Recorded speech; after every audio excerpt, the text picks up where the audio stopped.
আজ আর্নিয়ার বিয়ে। লাল টুকটুকে বউ সেজে বসে আছে স্টেজে। তার পাশেই বসে আছে তার হবু বর ইহান। কাজী বিয়ে পড়ানো শুরু করবে এমন মুহূর্তে একটা ছেলে স্টেজে উঠে আর্নিয়াকে টান দিয়ে দাঁড় করিয়ে ঠোঁটে ঠোঁট ডুবিয়ে দেয়। আকস্মিক এমন অদ্ভুত ঘটনায় সবাই বাকরুদ্ধ হয়ে যায়। ইহান ওদের কাছে আসতে চাইলে কালো ড্রেস পরা একটা ছেলে ইহানকে ধাক্কা দিয়ে নিচে ফেলে দেয়। সম্ভবত ছেলেটি বডিগার্ড। পাশ থেকে আর্নিয়ার বাবা চিৎকার করে বলে, এটা কোন ধরনের অসভ্যতা? এই ছেলে কে তুমি? নিশ্চয়ই আমার শত্রু। আমার মেয়ের বিয়ে ভাঙতে এসেছ।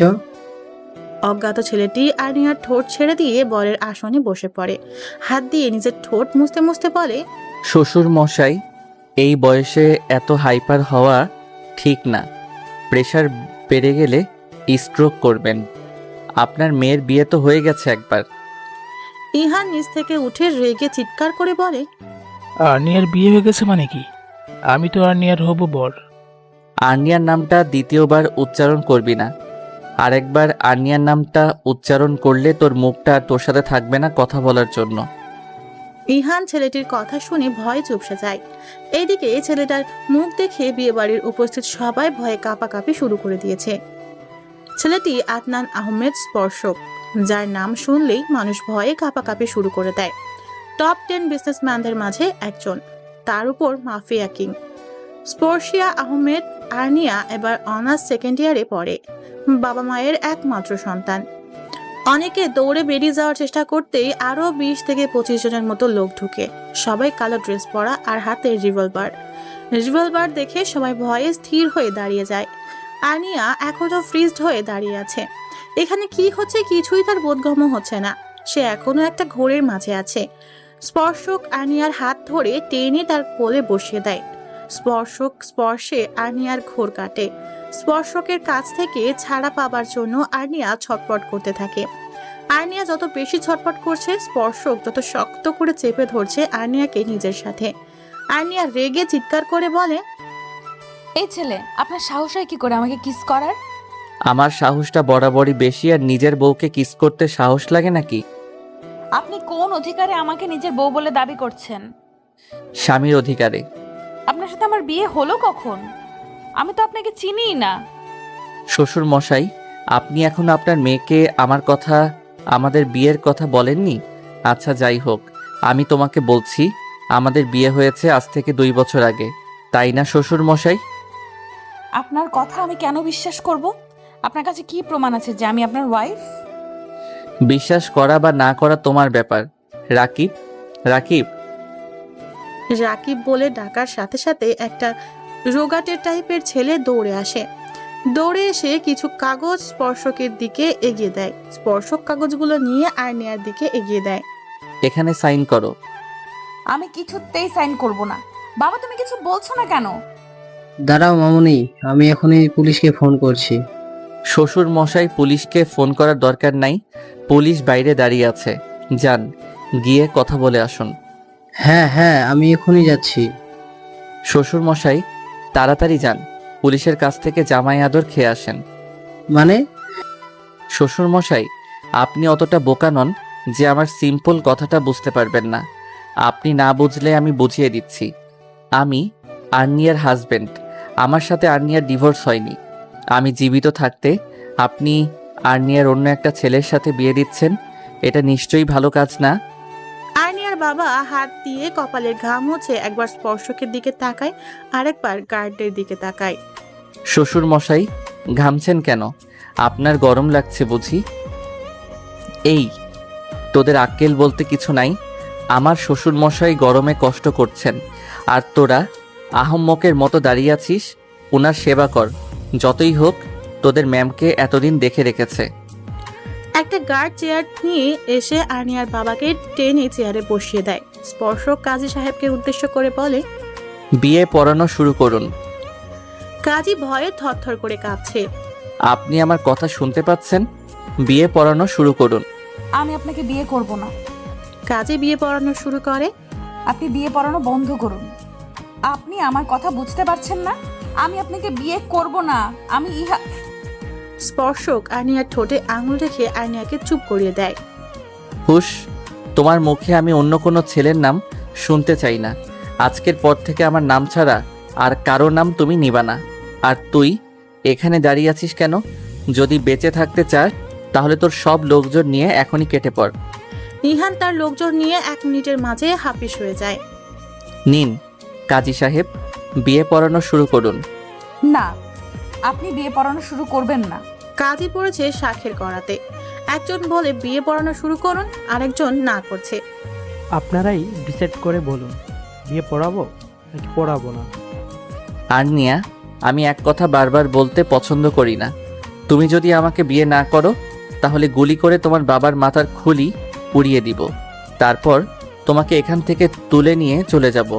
ভেবে দেখো, বিয়ে না করলেও তোমাকে আমার সাথে থাকতে হবে। মাঝখান থেকে তোমার বাবার প্রাণটা চলে যাবে। নাও, চয়েস ইজ ইয়োর্স।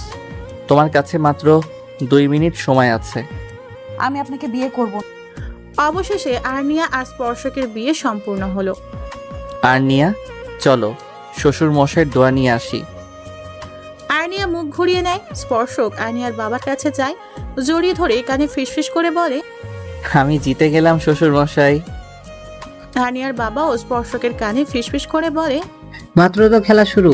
এই এহসান খানের সামনে তুমি চুনোপুটি। এহসান খান মনে মনে বলে, তুমি তো নিজেও জানো না আমি হেরে গিয়েও জিতে গেছি।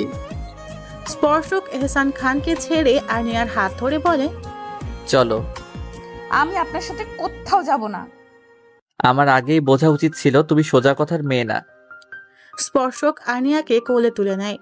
আর্নিয়া স্পর্শকের বুকে চড় থাপ্পড় দিতে দিতে বলে, আমি আপনার সাথে কোথাও যাব না, আমাকে নামান। স্পর্শকের মাঝে কোনো হেলদোল নাই। আর্নিয়া রেগে স্পর্শকের হাতে কামড় দিয়ে দেয়। স্পর্শক কামড়ের দাগটা দেখে মুচকি হেসে বলে, তোমার দেওয়া প্রথম ভালোবাসার চিহ্ন। স্পর্শকের কথা শোনার সাথে সাথে আর্নিয়া একটা ভেঙচি কেটে মুখ ঘুরিয়ে নেয়। স্পর্শক আর্নিয়াকে গাড়িতে বসিয়ে নিজের ড্রাইভিং সিটে বসে পড়ে। এদিকে আর্নিয়া গাড়ি থেকে বের হওয়ার জন্য আপ্রাণ চেষ্টা করছে, কিন্তু ডোর লক থাকায় বের হতে পারছে না। আর্নিয়া এবার স্পর্শকের হাত ধরে টানাটানি শুরু করে দেয়। স্পর্শক টান দিয়ে আর্নিয়াকে কোলে বসিয়ে ড্রাইভ করতে থাকে। আর্নিয়া স্পর্শকের কোলে বসে বাচ্চাদের মতো হাত পা ছোড়াছুড়ি করতে থাকে। স্পর্শক গাড়িটা রাস্তার এক পাশে দাঁড় করিয়ে আর্নিয়ার ঠোঁটে ঠোঁট মিলিয়ে দেয়। আর্নিয়া স্তব্ধ হয়ে যায়। যখন বুঝতে পারে তার সাথে কি হচ্ছে, তখনই স্পর্শকের চুল ধরে টানাটানি শুরু করে দেয়। কিন্তু স্পর্শককে এক চুলও সরাতে পারেনি। আর্নিয়ার মনে হচ্ছে সে এখনই দম বন্ধ হয়ে মারা যাবে। 5 মিনিট পর স্পর্শক আর্নিয়ার ঠোঁট একটা জুড়ে কামড় দিয়ে আর্নিয়ার ঠোঁট ছেড়ে দেয়। আর্নিয়া ছাড়া পেয়ে জোরে জোরে নিঃশ্বাস ফেলতে থাকে। আর্নিয়া কিছু বলতে যাবে, তার আগে স্পর্শক ঠোঁটে আঙুল রেখে চুপ করিয়ে দেয়। এখন তো শুধু কিস করছি, আর একটা কথা বললে এখানেই বাসরটা সেরে ফেলবো। স্পর্শকের কথা শুনে আর্নিয়া ভয়ে চুপসে যায়। তার এতক্ষণে এতটুকু ধারণা হয়ে গেছে যে এই ছেলের দ্বারা কোনো কিছুই অসম্ভব না। স্পর্শক পাকা হেসে ড্রাইভ করতে শুরু করে। আর্নিয়া ভেঙচি কেটে জানালা দিয়ে রাতের শহর দেখতে ব্যস্ত হয়ে পড়ে। এদিকে স্পর্শক বারবার আর্নিয়ার দিকে আর চোখে তাকাচ্ছে। হঠাৎ স্পর্শক মিউজিক অন করে দিল। গানের প্রতিটা লাইনের সাথে স্পর্শক গলা মিলাচ্ছে। স্পর্শকের গলায় গান আর গরুর ডাকের সাথে আর্নিয়ার কোনো পার্থক্য করতে পারছে না। আর্নিয়ার বিরক্ত হয়ে গানটা অফ করে দেয়। আপনি ভাঙা রেডিও বন্ধ করবেন? কেন করব? আমার বিরক্ত লাগছে। তো আমি কি করব? আর্নিয়া বুঝতে পারছে এই লোকটা 1 নম্বরের ঘাটতারা। সোজা কথাই কাজ হবে না। আপনি কি আমাকে বিয়ে করে খুশি নন? আমি তো প্রচুর খুশি, তোমাকে বলে বোঝাতে পারবো না। তাহলে এমন ছ্যাঁকামার্কা গান শুনছেন কেন? সত্যি তো এখন আমার রোমান্টিক গান শোনা উচিত। এই একদম আপনি গান গাইবেন না। কেন? আপনি এই ফাটা বাঁশের গলা শুনে আমার কান ঝালাপালা হয়ে যাচ্ছে। তাহলে তো আরো বেশি বেশি করে গাইবো। একবার গিয়ে দেখুন, গলা কেটে ফেলবো। যেমন বাপ তার তেমন মেয়ে। কিছু বললেন? না। আমার জানা মতে আপনার সাথে আমার 2 বছর আগে কোনো বিয়ে টিয়ে হয়নি। তাহলে আপনি মিথ্যা কেন বললেন? তোমার আব্বুর নাম এহসান খান, তাহলে তোমার নাম স্পর্শিয়া আহমেদ আর্নিয়া কেন? তোমার নাম তো স্পর্শিয়া খান আর্নিয়া হওয়া উচিত ছিল। এতে কি প্রমাণিত হয়? আপনার সাথে আমার 2 বছর আগে বিয়ে হয়েছিল? অবশ্যই, আমার নাম আদনান আহমেদ স্পর্শক, আর তোমার নাম স্পর্শিয়া আহমেদ আর্নিয়া। এর থেকে বেশি কিছু আমি বলবো না, বাকিটা খুঁজে বের করার দায়িত্ব তোমার। কথা বলতে বলতে গাড়িটা থামে একটা বিশাল বড় রাজপ্রাসাদের মতো বাড়ির সামনে। বাড়ির চারপাশে ঘেরাও করে দাঁড়িয়ে আছে গার্ডরা। আর্নিয়া বাড়ির দিকে কেমন অদ্ভুতভাবে এক দৃষ্টিতে তাকিয়ে আছে। স্পর্শক আর্নিয়ার তাকিয়ে থাকার মানে বুঝতে পেরে আর্নিয়ার মনোসংযোগ নষ্ট করার জন্য বলে, কেউ একজন আমার বাড়ির দিকে যেভাবে নজর দিচ্ছে, মনে হয় আমার বাড়ি আজকে ঝড় উঠবে। আপনি বলতে চাইছেন আমার নজর খারাপ? হতেই পারে, না ভাবা এত রিস্ক নিয়ে লাভ নেই, আগে থেকে সাবধান হয়ে যাওয়া ভালো। ইউ আর্নিয়ার কথা সম্পূর্ণ না করতে দিয়ে স্পর্শক গাড়ি থেকে নেমে আর্নিয়াকেও নামায়। আর্নিয়াকে নিয়ে বাসার ভিতরে ঢুকে আর্নিয়া সোফায় ধপ করে বসে পড়ে। স্পর্শক আর্নিয়াকে কোলে তুলে নেয়, কোলে করে একটা রুমে নিয়ে যায়। রুমটা ফুল, ক্যান্ডেল আর লাভ শেফের বেলুন দিয়ে খুব সুন্দর করে সাজানো। স্পর্শক আর্নিয়াকে বেডে বসিয়ে দেয়। স্পর্শক আর্নিয়ার দিকে ঝুঁকে পড়তেই আর্নিয়া ভয়ে মাথা পিছিয়ে নেয়। তা দেখে স্পর্শক মুচকি হেসে সরে দাঁড়ায়। জোর করে তো বিয়ে করে নিলেন, এখন কি জোর করে স্বামীর অধিকারটা খাবেন? স্পর্শক পাকা হেসে বলে, দেখাতেই পারি, আফটার অল আমি তোমার হাজবেন্ড, তোমার উপর আমার সম্পূর্ণ অধিকার আছে। আপনাদের মতো ছেলেদের কাছ থেকে এর থেকে বেশি কিছু আশা করা যায় না। দাঁড়িয়ে আছেন কেন? আমি তো আপনার সামনেই বসে আছি, মিটিয়ে নিন আপনার। স্পর্শক আর্নিয়ার কথাটা সম্পূর্ণ করতে দেয় না। আজকে প্রথম দিন দেখে কিছু বললাম না, নেক্সট টাইম যেন তোমার মুখে এমন কথা না শুনি। আর হ্যাঁ, যতদিন না তুমি আমাকে নিজের স্বামী বলে মেনে নিচ্ছ, ততদিন পর্যন্ত আমি তোমাকে টাচ করব না। হঠাৎ কিছু ভাঙার শব্দ পেয়ে দুজনেই পিছনে ঘুরে তাকায়। দরজার কাছ থেকে একটা ছায়া সরে যায়। ফ্লোরে ফুলদানি ভাঙা অংশ পড়ে আছে, যা দেখে দুজনেরই মুখে রহস্যময় হাসি ফুটে ওঠে। যাও, ফ্রেশ হয়ে আসো। আমি ফ্রেশ হয়ে কি আপনার মতো খাম্বার শার্ট পরবো?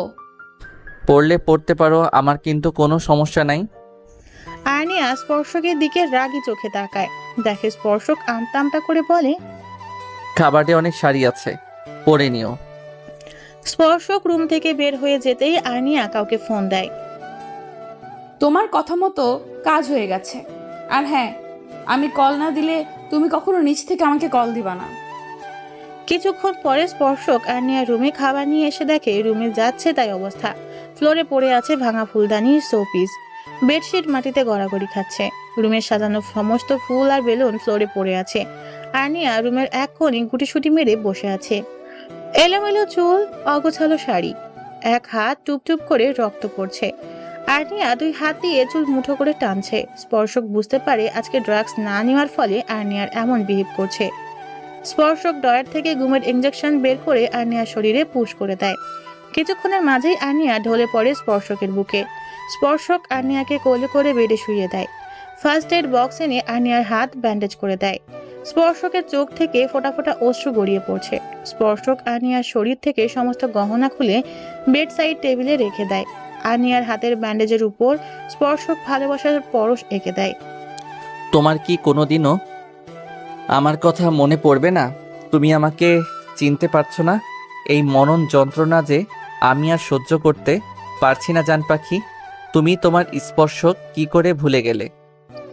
আর্নিয়ার গায়ে কম্বল টেনে দিয়ে স্পর্শক রুম থেকে বের হয়ে যায়।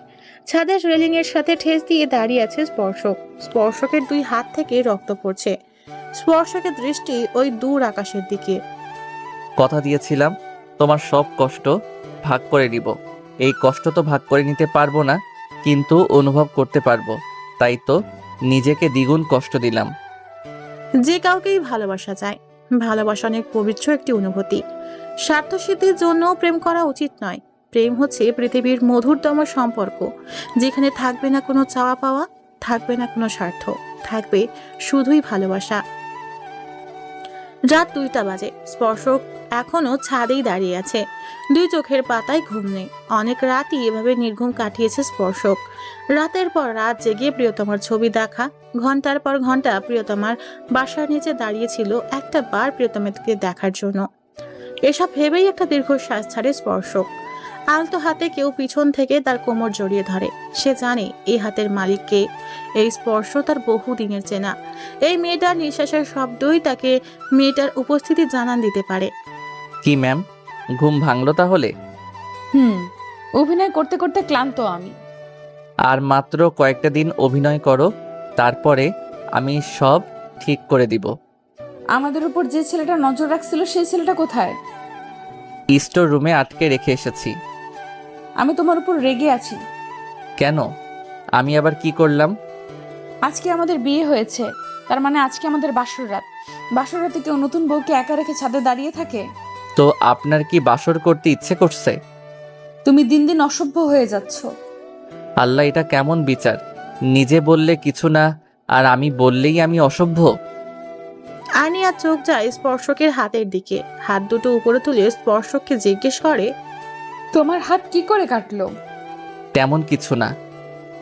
স্পর্শক নিজের হাত দুটো পিছনে লুকিয়ে ফেলে। আনিয়া আবার স্পর্শকের হাত দুটো টেনে সামনে আনে। তখনই নজর যায় নিজের হাতের দিকে। আনিয়া বুঝতে পারে স্পর্শক নিজেই নিজের হাত কাটছে। টপ টপ করে আনিয়ার চোখ থেকে পানি পড়ছে। আনিয়া স্পর্শকের হাত দুটোতে অজস্র চুমুতে ভরিয়ে দেয়। স্পর্শক আনিয়ার মাথা নিজের বুকে চেপে ধরে। আমার এক হাত কাটা, তুমি তোমার 2 হাত কেন কাটলে? তুমি জানো না তোমার কষ্ট আমি সহ্য করতে পারি না? আমার এক হাত কেন কাটা থাকবে? আমারও আরেকটা হাত কাটতে হবে। আনিয়া ছুটার চেষ্টা করতে স্পর্শক আনিয়াকে আরো শক্ত করে নিজের বুকে চেপে ধরে। তুমি নিজের হাত কাটার চেষ্টা করলে আমি আমার হাত কেটে ফেলে দিব। আনিয়া নাক টানতে টানতে বলে, থ্রেট দিচ্ছ? থ্রেট ভাবলে থ্রেট। স্পর্শক আর্নিয়া চুলে নাক ডুবিয়ে দিয়ে ভাবতে থাকে 5 দিন আগের কথা। আর্নিয়া স্পর্শকের সাথে দেখা করতে আসে একটা কফি শপে। তাদের সম্পর্কের 1 বছর চলছিল। আর্নিয়া কফি শপে এসে স্পর্শকের হাত ধরে কান্নাকাটি শুরু করে দেয়। আরও তুমি কাঁদছো কেন?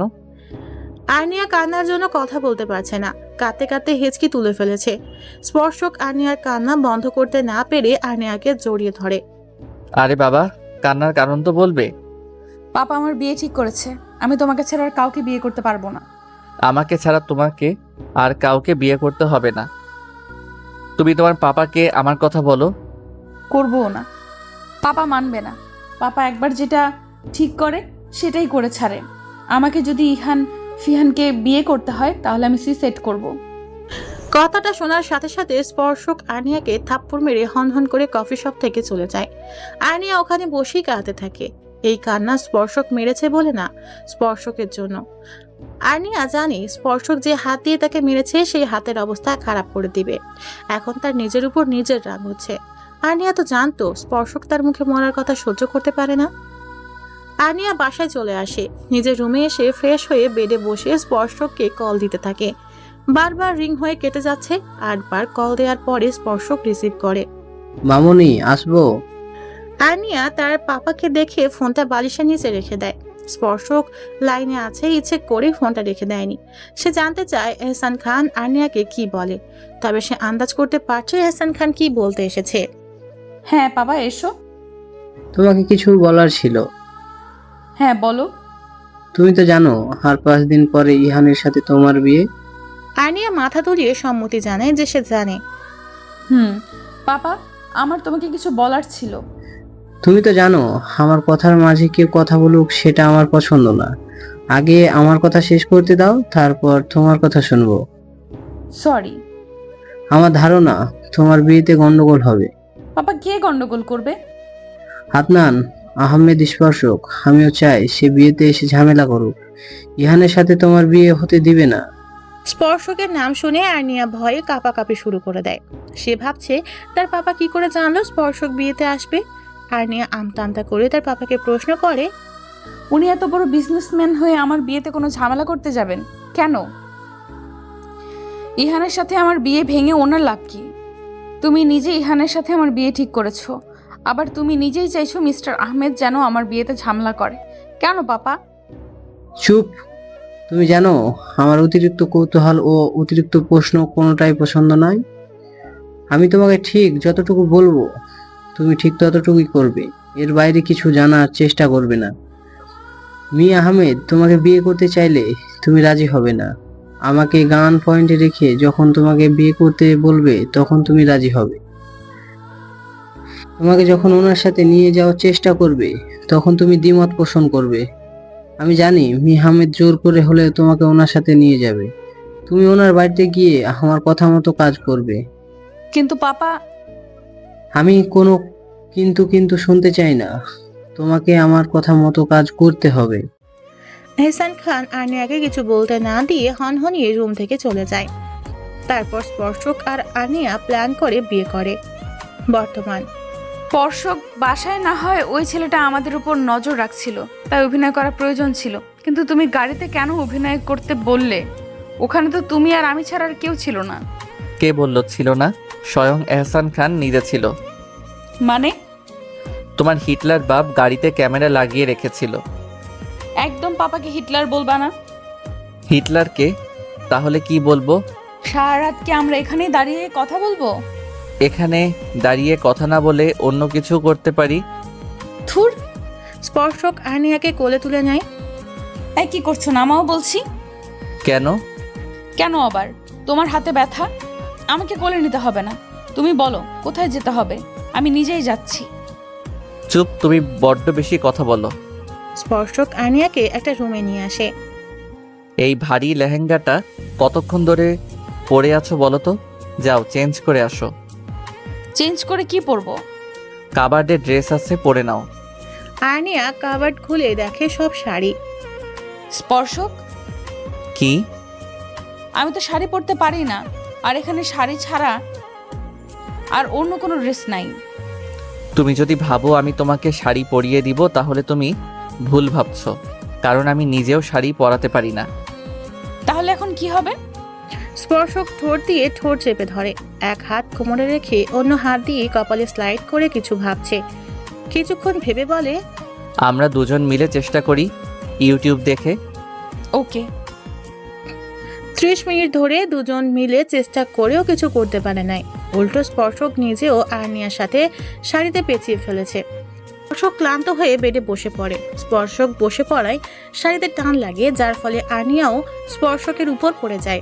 স্পর্শক টাল সামলাতে না পেরে আর্নিয়াকে নিয়ে বেডে পড়ে যায়।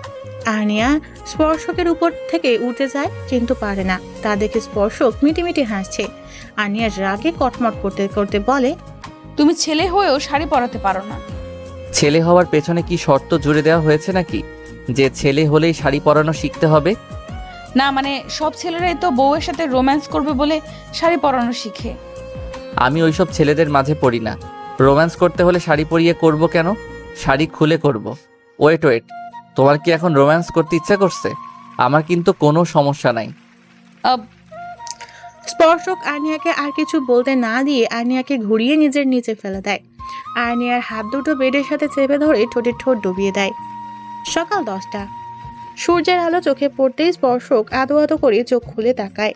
নিজের বুকের উপর ভারী কিছু অনুভব করায় সম্পূর্ণ চোখ খুলে বুকের দিকে তাকিয়ে দেখে আর্নিয়া গুটিসুটি মেরে তার বুকের উপর শুয়ে আছে। স্পর্শক মুচকি হেসে আর্নিয়াকে জড়িয়ে ধরে বেডে আছোয়া হয়ে বসে। এক হাত দিয়ে আর্নিয়ার কপালে পড়ে থাকা ছোট চুলগুলো সরিয়ে দিয়ে একটা গভীর চুমু খায়। ঘুমের মাঝেই আর্নিয়া কেঁপে ওঠে। স্পর্শক আর্নিয়া ঠোঁটে হাত বুলাতে থাকে। স্পর্শকের ফোন বেজে ওঠে। স্পর্শক তাড়াতাড়ি ফোনটা সাইলেন্ট করে। আর্নিয়া ফোনের শব্দে একটু নড়েচড়ে আবার স্পর্শকের বুকে মুখ গুজে ঘুমিয়ে পড়ে। স্পর্শক ফোনের স্ক্রিনে তাকায়, যেখানে একটা আননোন নাম্বার ঝলমল করছে। আননোন নাম্বার হলেও স্পর্শক এই নাম্বারটা খুব ভালো করে চেনে। স্পর্শক আর্নিয়ার মাথাটা আলতো হাতে বুক থেকে নামিয়ে বালিশের উপর রেখে ফোন নিয়ে বেলকনিতে চলে যায়। ফোনটা রিসিভ করতেই ওপাশ থেকে বাঁচ খায় গলায় এহসান খান বলে, আমার মেয়ে কোথায়? আসতে চিল্লান, আমার কানের অবস্থা তো খারাপ করে দিচ্ছেন। আর আরু আপনার মেয়ে না, আমার বউ। আনিয়ার সাথে তুমি কি করেছো? আনিয়া আমার ফোন তুলছে না কেন? শ্বশুর মশাই, এটা কেমন প্রশ্ন? শ্বশুর হয়ে কেউ জামাইকে জিজ্ঞেস করে তার মেয়ের সাথে কি করছে? ছি! আর্নিয়া সারা রাত জেগেছিল তো তাই এখন গভীর ঘুমে মগ্ন। এখন আবার এটা জিজ্ঞেস করিলেন না যে কেন আর্নিয়া সারা রাত জেগেছিল? আমাদের মাঝে জামাই শ্বশুরের সম্পর্ক না থাকুক, আপনি আমার গুরুজন তো। বেয়াদব ছেলে। রাগে কটমট করতে করতে এহসান খান ফোন কেটে দেয়। স্পর্শক বাঁকা হেসে বেলকনি থেকে ঘুমন্ত আর্নিয়ার দিকে তাকায়। তুমি যদি ওই লোকটাকে বাবা বলে না ডাকতে তাহলে এতদিনে এহসান খানের কোনো চিহ্ন এই পৃথিবীতে থাকতো না। এইদিকে এহসান খান রাগের আগে কটমট করতে থাকে। যে ছেলেকে স্পর্শক আর আর্নিয়ার উপর নজর রাখতে বলেছিল সেই ছেলেকে ফোন দেয়, কিন্তু ফোন রিং হচ্ছে, কেউ ধরছে না। এহসান খান রেগে ফোন দেয়ালে ছুঁড়ে মারে। আমি তোদের ছাড়বো না। স্পর্শক শাওয়ার নিতে চলে যায়। প্রায় 30 মিনিটের মতো শাওয়ার নিয়ে ওয়াশরুম থেকে বের হয়ে আসে স্পর্শক। এখনো আর্নিয়া বেঘরে ঘুমোচ্ছে। স্পর্শক এক পলক আর্নিয়ার দিকে তাকিয়ে রুম থেকে বের হয়ে যায়। কিচেনে গিয়ে 2টা ডিম পোচ করে, তারপর ট্রে করে 1 প্লেট ফ্রুটস, 2টা ডিম পোচ, 2 গ্লাস জুস আর স্যান্ডউইচ নিয়ে রুমে আসে। বেডসাইড টেবিলে খাবার ট্রেটা রেখে আর্নিয়ার মাথার পাশে বসে।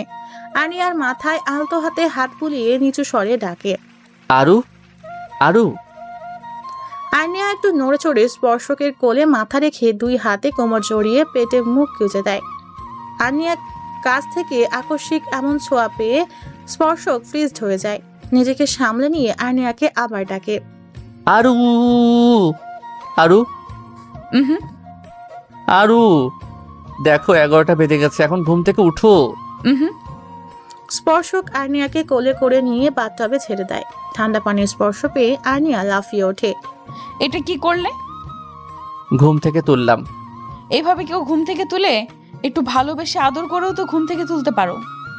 আদর করে অনেকক্ষণ ডেকেছি, কিন্তু তুমি শুনো নাই, তাই এই টেকনিক।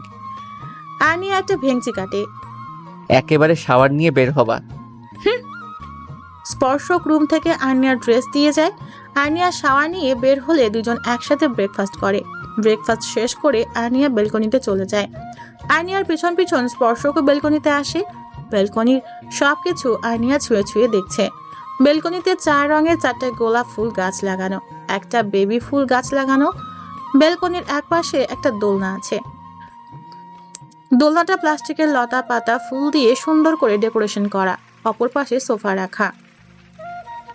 আর্নিয়া দৌড়ে গিয়ে দোলনায় বসে পড়ে। স্পর্শকও আর্নিয়ার পাশে বসে পড়ে। স্পর্শক বসতেই আর্নিয়া দাঁড়িয়ে পড়ে। কি হলো?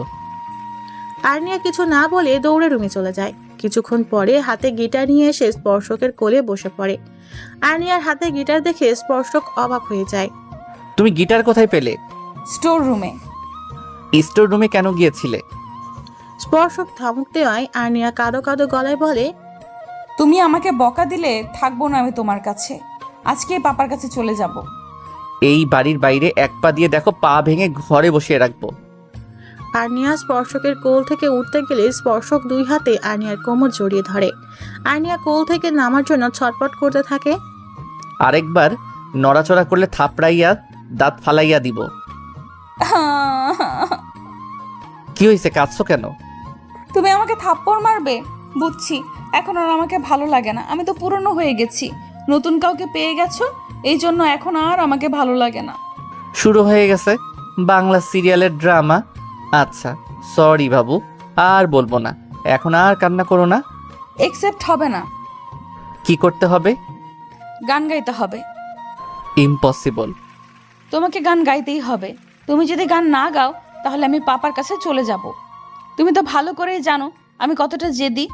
একবার যেটা ঠিক করি সেটা করেই ছাড়ি। বোঝার চেষ্টা করো, আমি গান পারি না। সাফাত ভাইয়া বলছে তুমি অনেক সুন্দর গান পারো। আমি 1 থেকে 3 পর্যন্ত গুনবো। তুমি যদি গান না গাও আমি এখান থেকে ঝাঁপ দিব।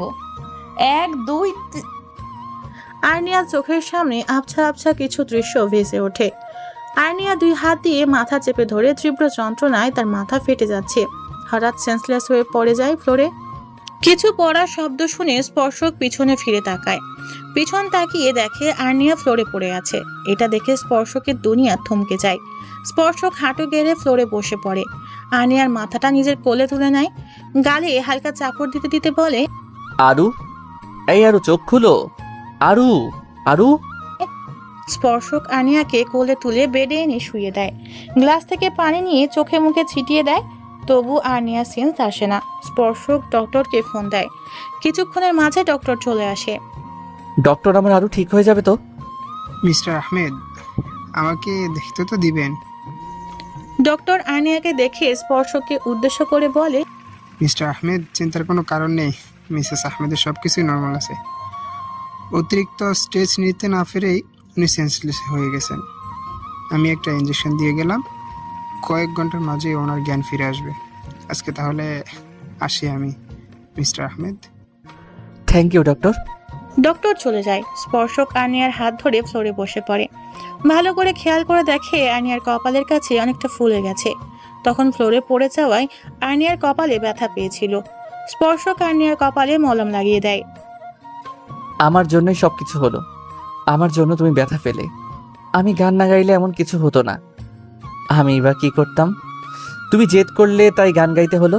না গাইলে তুমি সত্যি সত্যি ওই এহসান খানের কাছে চলে যেতে। আমি চেয়েও তোমাকে আটকাতে পারতাম না। ওই বাড়িতে গেলে তোমার লাইফ রিস্ক হয়ে যেত, কারণ এহসান খান তোমাকে ব্যবহার করে আমার ক্ষতি করার চেষ্টা করত। স্পর্শক আর্নিয়ার শরীরে কম্বল টেনে দিয়ে চলে যায়। স্পর্শক রুম থেকে বের হয়ে কাউকে একটা ফোন দেয়। এহসান খানের সমস্ত কালো ব্যবসার ইনফরমেশন আমার চাই আজকের মাঝেই। Got it? Yes sir. স্পর্শক ড্রয়িং রুমের সোফায় বসে ল্যাপটপে অফিসের কাজ করছিল। তখন উপর থেকে জিনিস ভাঙার শব্দ শুনে দৌড়ে উপরে যায়। শব্দটা আর্নিয়ার রুম থেকেই আসছে। স্পর্শক দৌড়ে আর্নিয়ার রুমে যায়। আর্নিয়া পাগলের মতো বিহেভ করছে, ভাঙচুর করছে। স্পর্শক তাকিয়ে দেখে রুমের অবস্থা করুণ।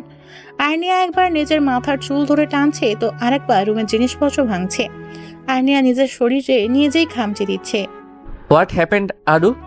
নিজেকে পাগল পাগল মনে হচ্ছে। তীব্র যন্ত্রণায় মাথা ফেটে যাচ্ছে। স্পর্শক, আমি কি করব? আমার এমন কেন হচ্ছে? মনে হচ্ছে আমি মরে গেলে এই তীব্র যন্ত্রণা মুক্তি পেয়ে যাব। স্পর্শক আর্নিয়াকে জড়িয়ে ধরে। চুপ করো, এসব কথা একদম বলবে না। স্পর্শক, আমি এই যন্ত্রণা সহ্য করতে পারছি না। আমি এই যন্ত্রণা থেকে মুক্তি চাই। আর্নিয়া স্পর্শকের হাতে খামচে ধরে। আর্নিয়ার হাতের নখ বড় বড় হওয়ায় স্পর্শকের হাতে নখ ঢুকে যায়। হাত থেকে রক্ত বের হচ্ছে, হাতে তীব্র জ্বালা হচ্ছে। কিন্তু স্পর্শক আর্নিয়াকে আটকাচ্ছে না। যদি স্পর্শককে আঘাত করে আর্নিয়া একটু শান্তি পায়। আর্নিয়া স্পর্শককে ছেড়ে দিয়ে আবার পাগলের মতো বিহেভ করতে শুরু করে। স্পর্শক আর আর্নিয়ার কষ্ট সহ্য করতে পারছে না। স্পর্শক আর্নিয়ার শরীরে একটা ইনজেকশন পুশ করে দেয়।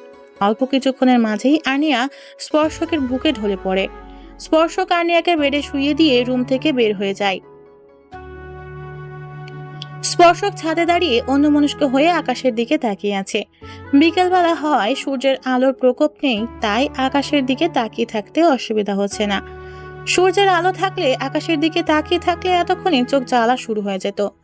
স্পর্শক অন্যমনস্ক হয়ে না থাকলে হয়তো খেয়াল করত কেউ তার দিকে এক দৃষ্টিতে তাকিয়ে আছে। বাসার নিচে দাঁড়িয়ে অনেকক্ষণ ধরে স্পর্শককে দেখে চলেছে তিথি। তিথি স্পর্শকের ভার্সিটি ফ্রেন্ড। স্পর্শক ফার্স্ট ইয়ারে যখন প্রথম ভর্তি হয় তখন অ্যাক্সিডেন্টলি তিথির সাথে দেখা হয়। প্রথম দেখায় স্পর্শককে ভালো লেগে যায় তিথির।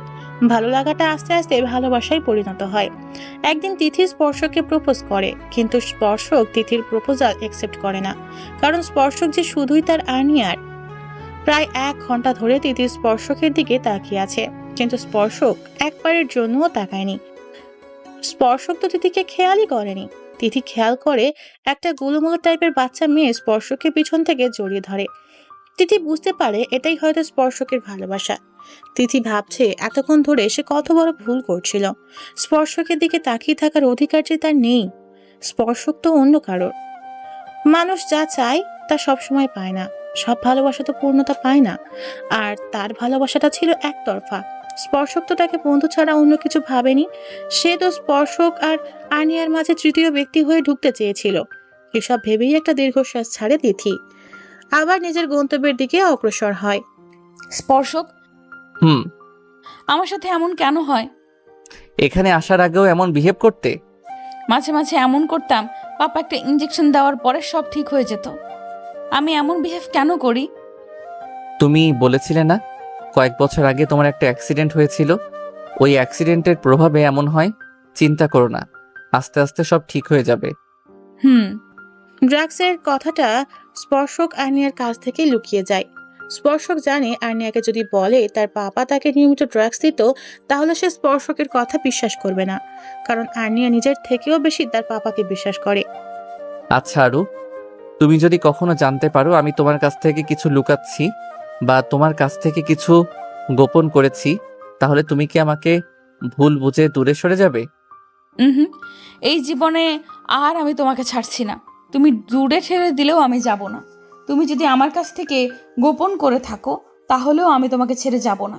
তুমি যদি আমাদের ভালোর জন্য গোপন করে থাকো তাহলে ক্ষমা করে দিব, আর যদি অন্য কোনো কারণে গোপন করে থাকো তাহলে তোমাকে শাস্তি পেতে হবে। তুমি যদি কোনো দিন আমি ব্যতীত কোনো নারীর সংস্পর্শে আসো তাহলে সেদিনই হবে আমার জীবনের শেষ দিন। স্পর্শক আর্নিয়ার মাথাটা নিজের বুকের সাথে চেপে ধরে। আমি কেন অন্য কোনো মেয়ের কাছে যাব? আমি তো জানি আমার একটা পাগলি আছে যে আমাকে নিজের থেকেও বেশি ভালোবাসে। আমি জানি আমার এই তুমিটা আমাকে পাগলের মতো ভালোবাসে। আমার যেটা পছন্দ নয় সেটা সে কখনোই করবে না। সন্ধ্যা হয়ে গেছে, নিচে চলো। দুজন নিচে নেমে আসে। স্পর্শক ড্রয়িং রুমের সোফায় বসে ল্যাপটপে অফিসের কাজ করছে। আর্নিয়া স্পর্শকের কাঁধে মাথা রেখে মুভি দেখছে। হঠাৎ কলিং বেল বেজে ওঠায় দুজনের মনঃসংযোগ নষ্ট হয়। দরজার পাশে দাঁড়ানোর ব্যক্তিটির উপর দুজনেই চরম বিরক্ত। দুজনেরই ইচ্ছে করছে উষ্ঠা দিয়ে ওই ব্যক্তিটিকে উগান্ডা পাঠিয়ে দিতে। দুজন দুজনের মুখ চাওয়াচাওয়ি করছে। এই মুহূর্তে কেউ নিজের অবস্থান থেকে উঠতে চাইছে না। ওদিকে কলিং বেলের শব্দ তীব্র থেকে তীব্র হচ্ছে। ওই পাশের ব্যক্তিটা যেন 1 মিনিট অপেক্ষা করতে পারছে না। আর্নিয়া স্পর্শককে উদ্দেশ্য করে বলে, কে এসেছে বলো তো? আমি কি করে জানবো? তোমার বাসা তুমি জানবে না তো কে পাশের বাসার সখিনা জানবে? এই সকিনাটা আবার কে? আরে ম্যাম, আমাদের বাসার আশেপাশে কোনো বাসা নেই, তাই কোনো সকিনা ফকিনা থাকার চান্স নাই। এত লেকচার না দিয়ে দরজা খুলে দেখো কে এসেছে। আমি পারবো না, তুমি যাও। আমিও পারবো না। স্পর্শক করুণভাবে বলে, প্লিজ জানেমান, তুমি যাও না। যদি ওই পাশের ব্যক্তিটা কোনো মেয়ে হয় তাহলে দেখবা আমাকে ফট করে জড়িয়ে ধরবে। তুমি কি চাও আমাকে অন্য কেউ জড়িয়ে ধরুক? একদমই না। স্পর্শকের প্ল্যান কাজে দিয়েছে। আর্নিয়া উঠে গিয়ে দরজা খুলে দেয়। আর্নিয়া দরজা খুলে দেখতে পায় একটা মাত্রাতিরিক্ত ফর্সা মেয়ে দাঁড়িয়ে আছে। মেয়েটার মাঝে কোনো খুঁত নেই যে কেউ প্রথম দেখাতে প্রেমে পড়ে যাবে। এই মুহূর্তে আর্নিয়াও মেয়েটাকে দেখে একটা বড় সড়ো ক্রাশ খাইছে। পর মুহূর্তে এটা ভেবেই তার ভ্রু কুঁচকে আসে, এই মেয়েটা এখানে কি করছে? এতক্ষণ লাগে দরজা খুলতে? মেয়েটা এভাবে কথা বলায় আর্নিয়া রেগে যায়। এখন পর্যন্ত কেউ তার সাথে উচ্চ স্বরে কথা বলেনি, আর এই মেয়ে তাকে ধমক দিচ্ছে। আর্নিয়া রেগে কিছু বলতে যাবে তার আগে মেয়েটি তাকে পাশ কাটিয়ে চলে যায়। এটা দেখে আর্নিয়া আরো রেগে যায়। মেয়েটি স্পর্শকের কাছে যায়। আর্নিয়া স্পর্শক আর মেয়েটির উপর তীক্ষ্ণ দৃষ্টি নিক্ষেপ করে। মেয়েটি স্পর্শককে জড়িয়ে ধরতে গেলে ফট করে স্পর্শক সরে যায়। আমি এসেছি তা দেখে তুই খুশি হসনি? তুই আমার বাসায় আমার কাছে এসেছিস আর আমি খুশি হইনি, এমন কোনোদিন হয়েছে অনু? অনু নামটি শুনে আর্নিয়া বুঝতে পারে এটা স্পর্শকের ফুফাতো বোন। স্পর্শক তাকে একদিন বলেছিল এই পৃথিবীতে তার 3 জন ব্যক্তি আপন আছে, তার ফুফু, ফুফাতো বোন অনু আর সে, মানে আর্নিয়া। তাহলে এভাবে সরে গেলি কেন? তুই তো জানিস আমার এসব ভালো লাগে না। বাই দ্য ওয়ে, তুই কিন্তু আগের থেকে অনেক বেশি সুন্দর হয়ে গেছিস। স্পর্শকের শেষের কথাটা শুনে আর্নিয়া ভীষণ খেপে যায়। অনু একটু লজ্জা পাওয়ার ভঙ্গিতে বলে, যা, কি যে বলিস। আয়, তোর সাথে একজনের পরিচয় করিয়ে দেই। স্পর্শক আর্নিয়ার কাছে গিয়ে আর্নিয়ার কোমর জড়িয়ে ধরে বলে, meet my wife, Mrs Sparshia Ahmed Arnia. এটাই তোর আরো, যাকে তুই স্পর্শক অনুর দিকে চোখ রাঙিয়ে তাকায়, যা দেখে অনু ভয়ে চুপসে যায়। আর আরু, ও হচ্ছে আমার ফুফাতো বোন অরুণিমা রহমান অনু। কেমন আছেন আপু? আলহামদুলিল্লাহ ভালো। তা তুমি কেমন আছো? আলহামদুলিল্লাহ ভালো। তোমাকে দেখে তো মনে হচ্ছে না যে তুমি ভালো আছো। কেন আপু? ঘাড়ের কাছে ল্যাব বাইট দেখিয়ে বলে, স্পর্শক তো তোমার অবস্থা একদিনই তেনা তেনা বানিয়ে দিয়েছে। কথাটা বলেই অনু মিটমিটে হাসতে থাকে। আর্নিয়া লজ্জায় মাথা নিচু করে ফেলে। স্পর্শক মাথা চুলকিয়ে মুচকি হাসে। অনু আর স্পর্শক ছাদে দাঁড়িয়ে কথা বলছে। খুব তাড়াতাড়ি ডিভোর্সের ব্যবস্থা হয়ে যাবে, আর তাড়াতাড়ি ডিভোর্সও হয়ে যাবে। আমি চাই যত দ্রুত সম্ভব ডিভোর্সটা হয়ে যাক। এইভাবে তো আর জীবন চলে না। আর্নিয়া সুস্থ হয়ে যাবার পরপরই আমি ডিভোর্সের ব্যবস্থা করব। হঠাৎই অনু স্পর্শকের হাত চেপে ধরে বলে, ওকে ডিভোর্স দিবে? আমি এমন লুকোচুরি খেলা আর খেলতে পারছি না। দিবে না কেন? যদি দিতে না চাই আমি জোর করে হলেও ডিভোর্স করিয়ে ছাড়বো। আর্নিয়া ওদের কথা শুনে ছাদের দরজার সামনে থমকে দাঁড়িয়ে যায়। চোখ থেকে টপ টপ করে অশ্রু গড়িয়ে পড়ছে। স্পর্শককে ডিভোর্স দিয়ে দিবে? আর্নিয়া আর ওইখানে দাঁড়ায় না। দৌড়ে নিজের রুমে চলে যায়। আর্নিয়া বিছানায় উবু হয়ে শুয়ে বালিশে মুখ গুজে কাঁদছে। আর্নিয়া কাঁদতে কাঁদতে হেঁচকি তুলে ফেলেছে। হঠাৎ করে আর্নিয়ার মাথায় যন্ত্রণা শুরু হয়ে যায়। যন্ত্রণা তীব্র থেকে তীব্র হতে থাকে। ডক্টর বলেছিল কান্নাকাটি আর্নিয়ার ব্রেনের জন্য ক্ষতিকর। আর্নিয়া মাথা চেপে ধরে উঠে বসে ড্রয়ার হাতড়ে নিজের কাঙ্ক্ষিত ঔষধ পেয়ে যায়। ওই ওষুধটার সাথে একটা হাই পাওয়ারই ও ঘুমের ওষুধ খায়। আর্নিয়া বেডে শুয়ে পড়ে, সাথে সাথে ঘুমের কোলে ঢলে পড়ে। 12টার দিকে স্পর্শক রুমে আসে। এসে দেখে আর্নিয়া এলোমেলোভাবে বেডে শুয়ে আছে। স্পর্শক আর্নিয়ার কাছে যায়। আর্নিয়ার চোখের কোণে পানি চিকচিক করছে। স্পর্শক নিজের মনে মনে চিন্তা করে, আর্নিয়া কান্না করছিল, কিন্তু কেন? আমার কোনো ব্যবহারে আর্নিয়া কষ্ট পেয়েছে, কিন্তু আর্নিয়াকে তো আমি বকাবকি করি নাই। স্পর্শক ভালো করে খেয়াল করে দেখে বেডসাইড টেবিলের ড্রয়ার খোলা। সে এগিয়ে গিয়ে ড্রয়ারে হাত দিয়ে দেখে ওষুধের পাতা খালি। স্পর্শক বুঝতে পারে আর্নিয়ার আবার মাথা যন্ত্রণা করছিল। স্পর্শক আর্নিয়াকে ভালোভাবে শুইয়ে দিয়ে গায়ে কম্বল টেনে দেয়। আর্নিয়ার কপালে একটা গভীর চুমু খায়। তারপর কতগুলো ফাইল আর ল্যাপটপ নিয়ে রুম থেকে বের হয়ে যায়। যাওয়ার আগে রুমের লাইটটা অফ করে যায়। রুমে বসে কাজ করলে যদি আর্নিয়ার ঘুমের ডিস্টার্ব হয়, তাই ড্রয়িং রুমে চলে যায় স্পর্শক। খুব সকালে ঘুম ভেঙে যায় আর্নিয়ার। পাশে হাত দিয়ে দেখে স্পর্শক নাই। আর্নিয়া বেড থেকে নেমে এলোমেলো পায়ে ড্রয়িং রুমে যায়। ড্রয়িং রুমের সোফায় জড়সড় হয়ে শুয়ে আছে স্পর্শক। এটা দেখে আর্নিয়ার 2 চোখ ভরে আসছে। আমার সাথে এক রুমে থাকবে না বলে এখানে এসে শুয়েছো। একদিনে আমি তোমার এতটা পর হয়ে গেলাম। আমাকে আর আগের মতো ভালোবাসো না। ও তুমি তো আমাকে কখনো ভালোই বাসোনি। আমাকে সুস্থ করার জন্য আমার সাথে প্রেমের অভিনয় করেছো। তুমি তো জানোই আমাকে সুস্থ করতে এসে তুমি আমাকে আরো অসুস্থ করে দিয়েছো। আমি তো তুমি নামক অসুখে আক্রান্ত হয়ে গেছি। আর্নিয়া কথাগুলো মনে মনে বলে রুম থেকে একটা কম্বল এনে স্পর্শকের গায়ে জড়িয়ে দেয়। স্পর্শকের কপালে কিস করতে গিয়েও থেমে যায় আর্নিয়া। দৌড়ে ওয়াশরুমে গিয়ে শাওয়ারের নিচে বসে পড়ে আর্নিয়া। ফুপিয়ে কেঁদে ওঠে আর্নিয়া। কেন স্পর্শক, কেন আমার অনুভূতি নিয়ে খেললে?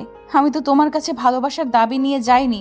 তুমি এসেছিলে, ফিরিয়ে দিলেও বারবার ভালোবাসার দাবি নিয়ে আসতে। বেশ তো ছিলাম একা। কেন আমার জীবনে এলে? আমাকে কেন ভালোবাসা নামক অনুভূতির সাথে পরিচয় করালে? আর্নিয়া হো হো করে কেঁদে দেয়।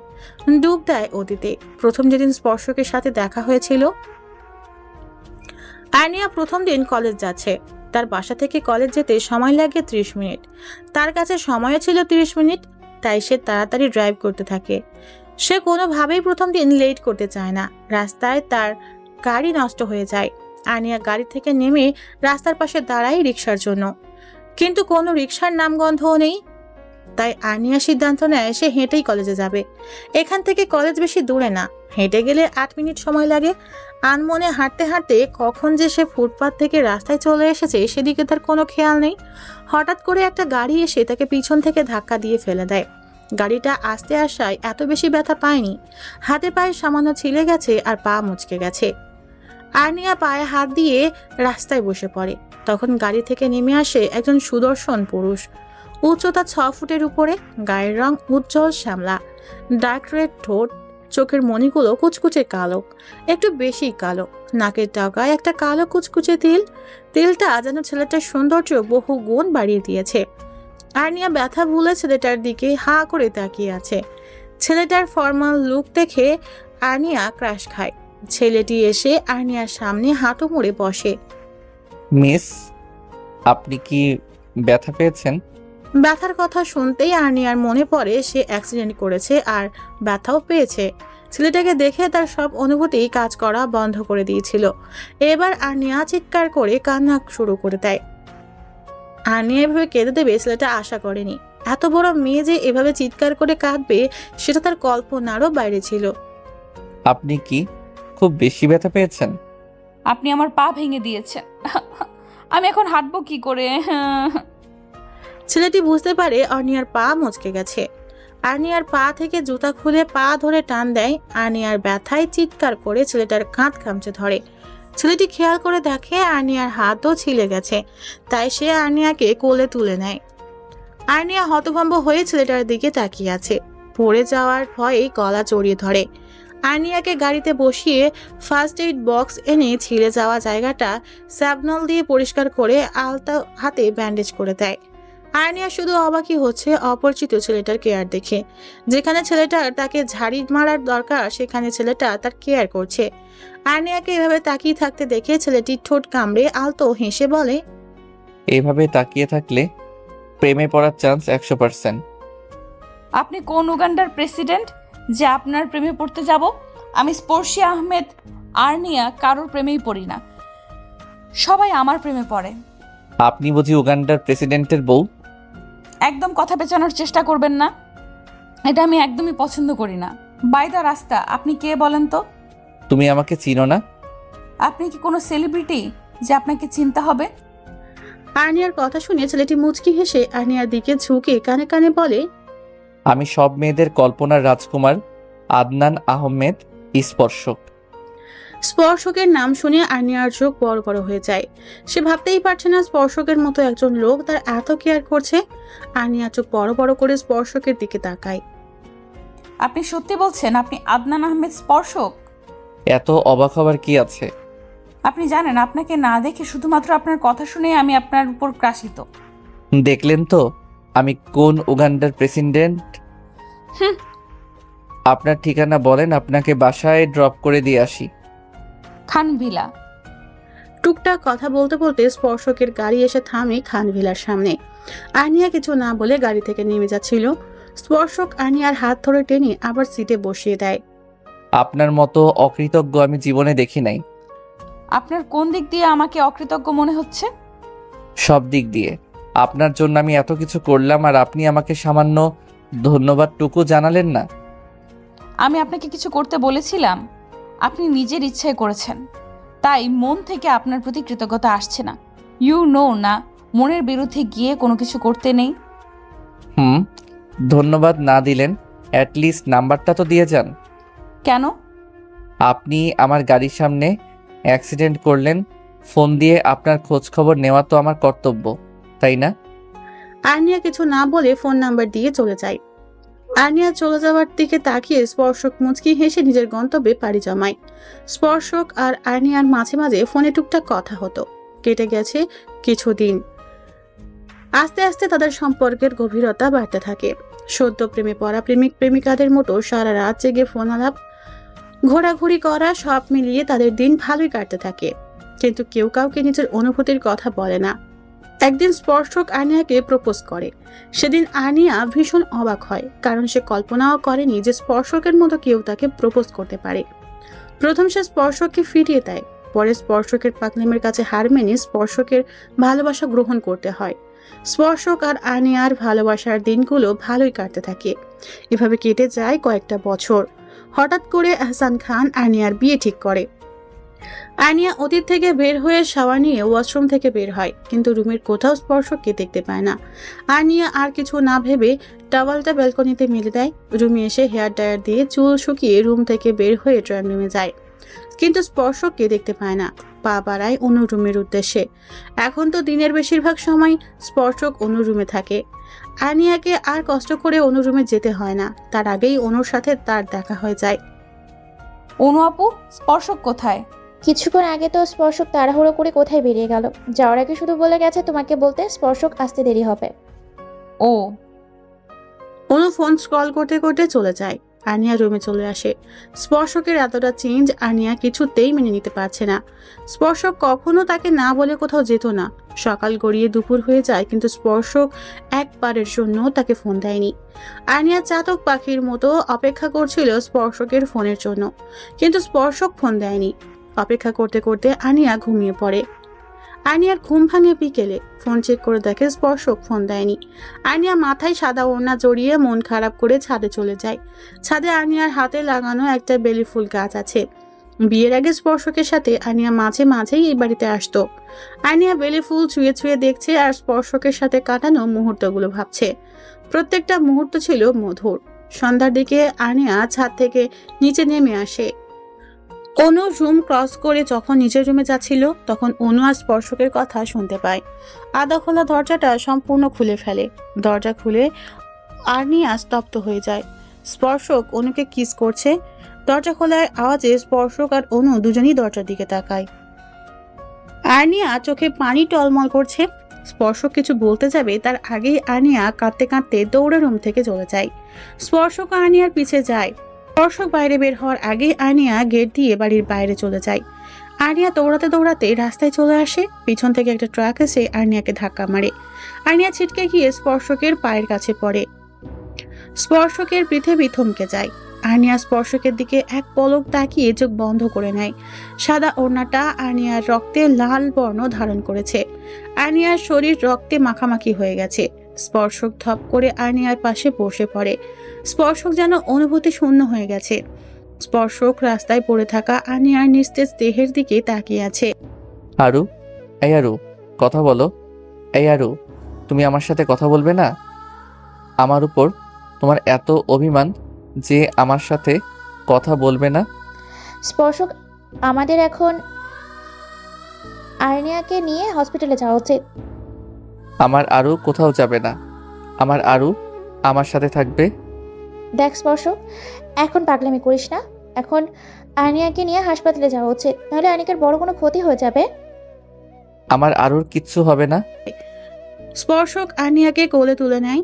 এর মাঝে অ্যাম্বুলেন্স চলে আসে। অনু ফোন করেছিল। স্পর্শক হসপিটালের করিডোরে সিটে হেলান দিয়ে বসে আছে। কিছুক্ষণের মাঝেই আর্নিয়াকে অপারেশন থিয়েটারে নেওয়া হয়েছে। অনু এসে স্পর্শকের কাঁধে হাত রাখে। স্পর্শক অনুর হাত মুঠো করে ধরে কেঁদে দেয়। অনু, আমি আমার আরুর খেয়াল রাখতে পারলাম না। ও আমাকে ভুল বুঝে দূরে সরে গেল। অপারেশন থিয়েটারে থেকে একটা নার্স বের হলো। স্পর্শক দৌড়ে নার্সটার কাছে গেল।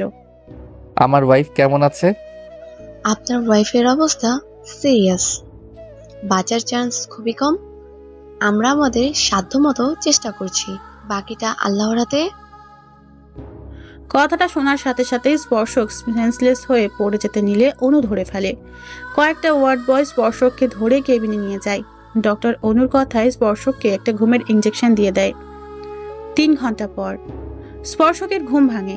আশেপাশে চোখ বুলিয়ে বুঝতে পারে সে একটা কেবিনে আছে। আর্নিয়ার কথা মাথায় আসতেই স্পর্শক তাড়াহুড়ো করে বেড থেকে নেমে রুম থেকে বের হতে যাবে। তার আগেই কারোর সাথে ধাক্কা লাগে। তাকিয়ে দেখে অনু, আমার আরু কোথায়? এখন কেমন আছে? অপারেশন শেষ হয়ে গেছে? কি হলো, কথা বলছিস না কেন? তুই আমাকে কথা বলার সুযোগ দিয়েছিস, নিজেই তো বকবক করে যাচ্ছিস। আর এতগুলো প্রশ্ন একসাথে করলে কোনটা রেখে কোনটার উত্তর দিব? অনুর বাচ্চা, এত কথা না বলে আমি যা জিজ্ঞেস করছি তার উত্তর দে। আর্নিয়া অপারেশনে সাকসেসফুল হয়েছে। আর্নিয়ার আর কোনো বিপদ নেই, এখন মোটামুটি সুস্থ আছে। কেবিনে দেওয়া হয়েছে, কিছুক্ষণের মাঝেই জ্ঞান ফিরে আসবে। তুই তো আমাকে ভয় পাইয়ে দিয়েছিলি, এখন কেমন লাগছে তোর? স্পর্শক অনুর কথা পাত্তা না দিয়ে পা বাড়ায় আর্নিয়ার কেবিনের দিকে। কেবিনের দরজা ঠেলে কেবিনে প্রবেশ করে স্পর্শক। রুমে প্রবেশ করতেই আর্নিয়াকে দেখে স্পর্শকের বুকটা থক করে ওঠে। আর্নিয়ার হাতে পায়ে মাথায় ব্যান্ডেজ করা। স্পর্শক আর্নিয়ার পাশে ধপ করে বসে পড়ে। আর্নিয়ার একটা হাত নিজের হাতের মুঠোয় নিয়ে নেয়। আরু, তুমি কি করে তোমার স্পর্শককে ভুল বুঝতে পারলে? তুমি জানো না তোমার স্পর্শক অন্য কোনো মেয়েকে স্পর্শ তো অনেক দূরের কথা, তার আরু ছাড়া অন্য কাউকে ভালোবাসার কথাও কল্পনা করতে পারে না। আর অনুকে আমি নিজের বোন ছাড়া অন্য কিছু ভাবি না। স্পর্শকের চোখ থেকে অজর দ্বারায় পানি পড়ছে। স্পর্শক চোখ বন্ধ করে আর্নিয়ার হাতে কয়েকটা ভালোবাসার পরও সেঁকে দেয়। গালে কারো হাতে স্পর্শ পেয়ে স্পর্শক চোখ খুলে। আর্নিয়া তার দিকে ড্যাপ ড্যাপ করে তাকিয়ে আছে। স্পর্শক আর্নিয়ার দিকে তাকাতেই আর্নিয়া ফিক করে হেসে দেয়। স্পর্শক আর্নিয়ার হাসি দেখে ব্রু কুচকে তাকায়, ইশারায় জিজ্ঞেস করে, কি? কাঁদলে তোমাকে বাচ্চাদের মতো লাগে। কথাটা বলতে আর্নিয়া আবার হেসে দেয়। স্পর্শক বুঝতে পারে আর্নিয়ার হাসতে ভীষণ কষ্ট হচ্ছে, তবু তাকে হাসানোর জন্য হাসছে। স্পর্শক আর্নিয়ার হাতটাকে আরো শক্ত করে মুঠোয় নিয়ে নেয়। আরু, তুমি আমাকে ক্ষমা করে দিও, আজকে আমার জন্য তোমার এই অবস্থা। ছি ছি স্পর্শক, তুমি আমার কাছে ক্ষমা চাইছো কেন? ভুল তো আমি করেছি, ক্ষমা তো আমার চাওয়া উচিত। তুমি আমাকে ক্ষমা করে দাও। আমি তোমাকে আর অনু আপুকে জড়িয়ে কী সব ভাবছিলাম। আমার বোঝা উচিত ছিল আমার স্পর্শক আমাকে ছাড়া আর কাউকে ভালোবাসতে পারে না। এইসব কথা বাদ দাও, এখন বলো তুমি কি খাবে? তোমাকে, মানে চকলেট, আইসক্রিম আর ফুচকা খাবো। স্পর্শক আনিয়ার মুখের এসব খাবারের নাম শুনে চোখ বড় বড় করে তাকায়। সে তো জানতো এই আরু এসব পছন্দ করে না, যে করতো সে তো হারিয়ে গেছে, আর কোনো দিন ফিরে পাবে নাকি তা জানে না স্পর্শক। আমার মামুনিটা কেমন আছে? থমথমে পুরুষালী কণ্ঠ শুনে দুজনেই বাঁকা চোখে দরজার দিকে তাকায়। এহসান খানকে দেখেই আর্নিয়ার চোখে ধপ করে আগুন জ্বলে ওঠে। এহসান খান ভিতরে আসতে চাইলে বাধা দেয় আর্নিয়া। তুমি এক পাও কেবিনের ভেতরে রাখবে না। কেন মামুনি? বলতে বলতে কয়েক পা এগিয়ে আসে এহসান খান। আর্নিয়া স্পর্শককে উদ্দেশ্য করে বলে, এই স্পর্শক, এই লোকটাকে চলে যেতে বলো। আমি এই লোকটাকে সহ্য করতে পারছি না। স্পর্শকে এই লোকটাকে চলে যেতে বলো। স্পর্শক এহসান খানকে চলে যেতে কি বলবে? তার তো মুখ দিয়ে কথাই বের হচ্ছে না। স্পর্শক তো এখনো অবাকের রেশি কাটিয়ে উঠতে পারছে না। যে মেয়ে তার বাবা অন্তঃপ্রাণ, সেই নাকি তার বাবাকে সহ্য করতে পারছে না। স্পর্শক নিজেকে সামলে নিয়ে এহসান খানকে উদ্দেশ্য করে বলে, মিস্টার খান, আপনি এখান থেকে চলে যান। না, আমি আমার মেয়ের সাথে কথা না বলে যাব না। আমি জানি আমার আরু সোনার আমার উপর অভিমান করেছে, তাই আমার সাথে কথা বলতে চাইছে না। আরু মামুনি, পাপার সাথে এত অভিমান করলে চলে? তুমি যে আমার সাথে এমন ব্যবহার করছো, তাতে আমি ভীষণ কষ্ট পেয়েছি। স্পর্শক, এই লোকটাকে এইসব ন্যাকামো বন্ধ করতে বলো আর এখান থেকে চলে যেতে বলো। আপনি কি এখান থেকে যাবেন নাকি আমাকে অন্য কোনো ব্যবস্থা নিতে হবে? আরু মামুনি, এই শয়তানটা কি তোমাকে কিছু নিয়ে ভয় দেখিয়ে এসব বলতে বাধ্য করেছে? ভয়ের কিছু নেই, আমাকে বলতে পারো। স্পর্শক তোমার বা আমার কোনো ক্ষতি করতে পারবে না। স্পর্শক, তুমি এই লোকটাকে এক্ষুনি এই কেবিন থেকে বেরিয়ে যেতে বলো, না হলে কিন্তু আমি এখান থেকে চলে যাব। আর্নিয়া বেড থেকে উঠতে গেলে স্পর্শক ধরে শুয়ে দেয় আর্নিয়াকে। স্পর্শক কয়েকটা গার্ড ডেকে এহসান খানকে ঘাড় ধাক্কা দিয়ে কেবিন থেকে বের করে দেয়। এহসান খান রেগে হাতে থাকা বুকেটা ছুঁড়ে ফেলে দেয়। তারপর হনহনিয়া হসপিটাল থেকে বের হয়ে যায়। স্পর্শক এখনো হাঁ করে আর্নিয়ার মুখের দিকে তাকিয়ে আছে। মুখ অফ করো, না হলে মশা ঢুকে যাবে। আর্নিয়ার কথায় স্পর্শক থতমত খেয়ে যায়। তাড়াতাড়ি নিজের মুখ বন্ধ করে ফেলে। আরু, তুমি তোমার বাবার সাথে এমন বিহেভ করলে কেন? উনি বাবা না, বাবা নামের কলঙ্ক। উনি কারো বাবা হওয়ার যোগ্যতা রাখেন না। এসব কি বলছো তুমি? স্পর্শক, আমার সবকিছু মনে পড়ে গেছে। সত্যি? হুম। স্পর্শক আর্নিয়াকে শোয়া অবস্থায় জড়িয়ে ধরে। হঠাৎ আর্নিয়া ফুপিয়ে কেঁদে দেয়। আর্নিয়ার কান্নার শব্দ শুনিয়ে স্পর্শক ব্যস্ত হয়ে যায়। আরু, কি হয়েছে তোমার? কাঁদছো কেন? কোথায় কষ্ট হচ্ছে আমায় বলো। স্পর্শক, পাপা কি করে পারলো আমার আম্মা, বাবাই আর মামুনিকে খুন করতে? এখনো তাদের চিৎকার আমার কানে ভেসে আসে। এখনো মনে হচ্ছে তারা বলছে, আরুমা পালিয়ে যা, না হলে এই লোকটা তোকে মেরে ফেলবে। আরুমা, তুই স্পর্শকের কাছে চলে যা। স্পর্শক থাকতে কেউ তোর কোনো ক্ষতি করতে পারবে না। চোখের সামনে তাদের মরতে দেখেছি, তাকিয়ে থাকা ছাড়া আর কিচ্ছুই করার ছিল না। কি কষ্ট ছিল সে মৃত্যু যন্ত্রণা। আরু, এহসান খান তোমার পাপা না? কি বলছো এসব? যা বলছি সত্যি। এহসান খান তোমার মামা। এটা কি করে সম্ভব? আমি ছোটবেলা থেকে জেনে এসেছি উনি আমার বাবা, আর আজকে তুমি হঠাৎ করে বলছো উনি আমার মামা। এতদিনেও তুমি খেয়াল করনি ওনার পদবী খান আর আমাদের পদবী আহমেদ। সবকিছু আমার মাথার উপর দিয়ে যাচ্ছে, আমি কিছুই বুঝতে পারছি না। তুমি আমাকে সব ক্লিয়ার করে বলো। উনি যদি আমার মামাই হন, তাহলে আমাকে কেন মারতে চাইলেন? নিজের বোনকে কি করে মেরে ফেললেন? মানুষ নিজের স্বার্থের জন্য সবকিছু করতে পারে জানো আরু পাখি। এই পৃথিবীর কিছু মানুষ বড্ড নিষ্ঠুর। তাদের কাছে অর্থের বাইরে সবকিছু মূল্যহীন। অর্থের কাছে সম্পর্কগুলো মূল্যহীন। তেমনি তোমার মামাও একজন অর্থলোভী মানুষ। টাকার নেশায় পড়ে নিজের বোনকে খুন করছেন, নিজের ভাইকে খুন করেছেন, এমনকি নিজের বাবাকেও খুন করতে চেয়েছিলেন। এভাবে ঘুরিয়ে পেঁচিয়ে না বলে তুমি ক্লিয়ার করে বলো। আজকে তোমাকে সবকিছু খুলে বলবো। সবকিছু সূচনা হয়েছিল আজ থেকে 20 বছর আগে। এহসান খান মানে তোমার বড় মামা সম্পত্তির জন্য তোমার নানাকে খাবারের সাথে বিষ মিশিয়ে মারতে চেয়েছিলেন, কিন্তু তিনি ব্যর্থ হন তোমার ছোট মামির জন্য। তোমার ছোট মামি এহসান খানকে খাবারে বিষ দিতে দেখে ফেলেন। তিনি গিয়ে বাড়ির সবাইকে বলে দেন এ কথা। তোমার নানা রেগে এহসান খানকে অনেক বাজে কথা বলে অপমান করে ঘাড় ধাক্কা দিয়ে বাড়ি থেকে বের করে দেন এবং ওনাকে ত্যায্য পুত্র করে দেন। তখন তিনি আমাদের বাসায় মিষ্টি মা মানে তোমার মার কাছে আসেন। তোমার মা বরাবরই বড় ভাই পাগল ছিলেন। ওনার কাছে পুরা দুনিয়া একদিকে, ওনার ভাই আরেকদিকে। এতটাই বিশ্বাস করতেন, ওনার মতে ওনার বড় ভাই কোনো অন্যায় কাজ করতেই পারেন না। এহসান খান এসে তোমার নানা আর ছোট মামার নামে মিথ্যা কথা বলেন মিষ্টিমার কাছে, আর উনি বিশ্বাস করে ফেলেন। মিষ্টিমা এহসান খানকে বিশ্বাস করে জীবনের সবচেয়ে বড় ভুলটা করেন। 20 বছর আগে।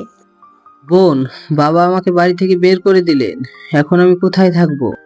তোমার চিন্তার কোনো কারণ নেই। আজ থেকে তুমি এই আহমেদ ভিলাতে আমার কাছেই থাকবে। এ হয় না বোন, নিজের ছোট বোনের শ্বশুর বাড়িতে বড় ভাই হয়ে কি করে থাকবো? মিসেস রেশমি আহমেদ এগিয়ে এসে বললেন, কেন হয় না এহসান ভাই? আপনি আমাদের নিজের লোক ভাবতে পারছেন না? ছি ছি বোন, এসব কি বলছো? তোমরাই তো আমার নিজের লোক। এহসান খান একটু নাটক করে বললেন, পলা, এহসান ভাই আজ থেকে এখানেই থাকবেন। তুই রহিমাকে গেস্ট রুম পরিষ্কার করতে বল। 6 বছরের ছোট্ট স্পর্শক দৌড়ে এহসান খানের কোলে ওঠে। স্পর্শক ছোটবেলা থেকেই তার মম আর মিষ্টি মা ছাড়া অন্য কোনো মেয়ের ধারে কাছেও যেত না। সেই বরাবরই ছেলেদের সাথে মিশতে পছন্দ করত। স্পর্শকের মা তার বাবা মার একমাত্র সন্তান হওয়ায় স্পর্শকের কোনো মামা ছিল না, তাই এহসান খানের সাথে বেশ ভাব ছিল। বিকেলে 2 ভাই নিলয় আহমেদ আর নীল আহমেদ অফিস থেকে ফিরলেন। 2 ভাই এসেই ড্রয়িং রুমের সোফায় গা এলিয়ে দিলেন। পলা আহমেদকে সিঁড়ি দিয়ে একা নামতে দেখে রেগে যান নীল আহমেদ। পলা আহমেদ 8 মাসের অন্তঃসত্ত্বা। ছোট স্পর্শক তো এখন থেকেই ঠিক করে রেখেছে বড় হয়ে সে আর্নিয়াকে বিয়ে করবে। স্পর্শিয়া আহমেদ আর্নিয়া নামটাও স্পর্শক নিজের নামের সাথে মিলিয়ে রেখেছে। দেখতে দেখতে কেটে যায় 2টা মাস। জন্ম হয় আর্নিয়ার। আর্নিয়াকে কোলে নিয়ে স্পর্শকের সে কি আনন্দ! সে তার বউকে সবার প্রথম কোলে নিয়েছে।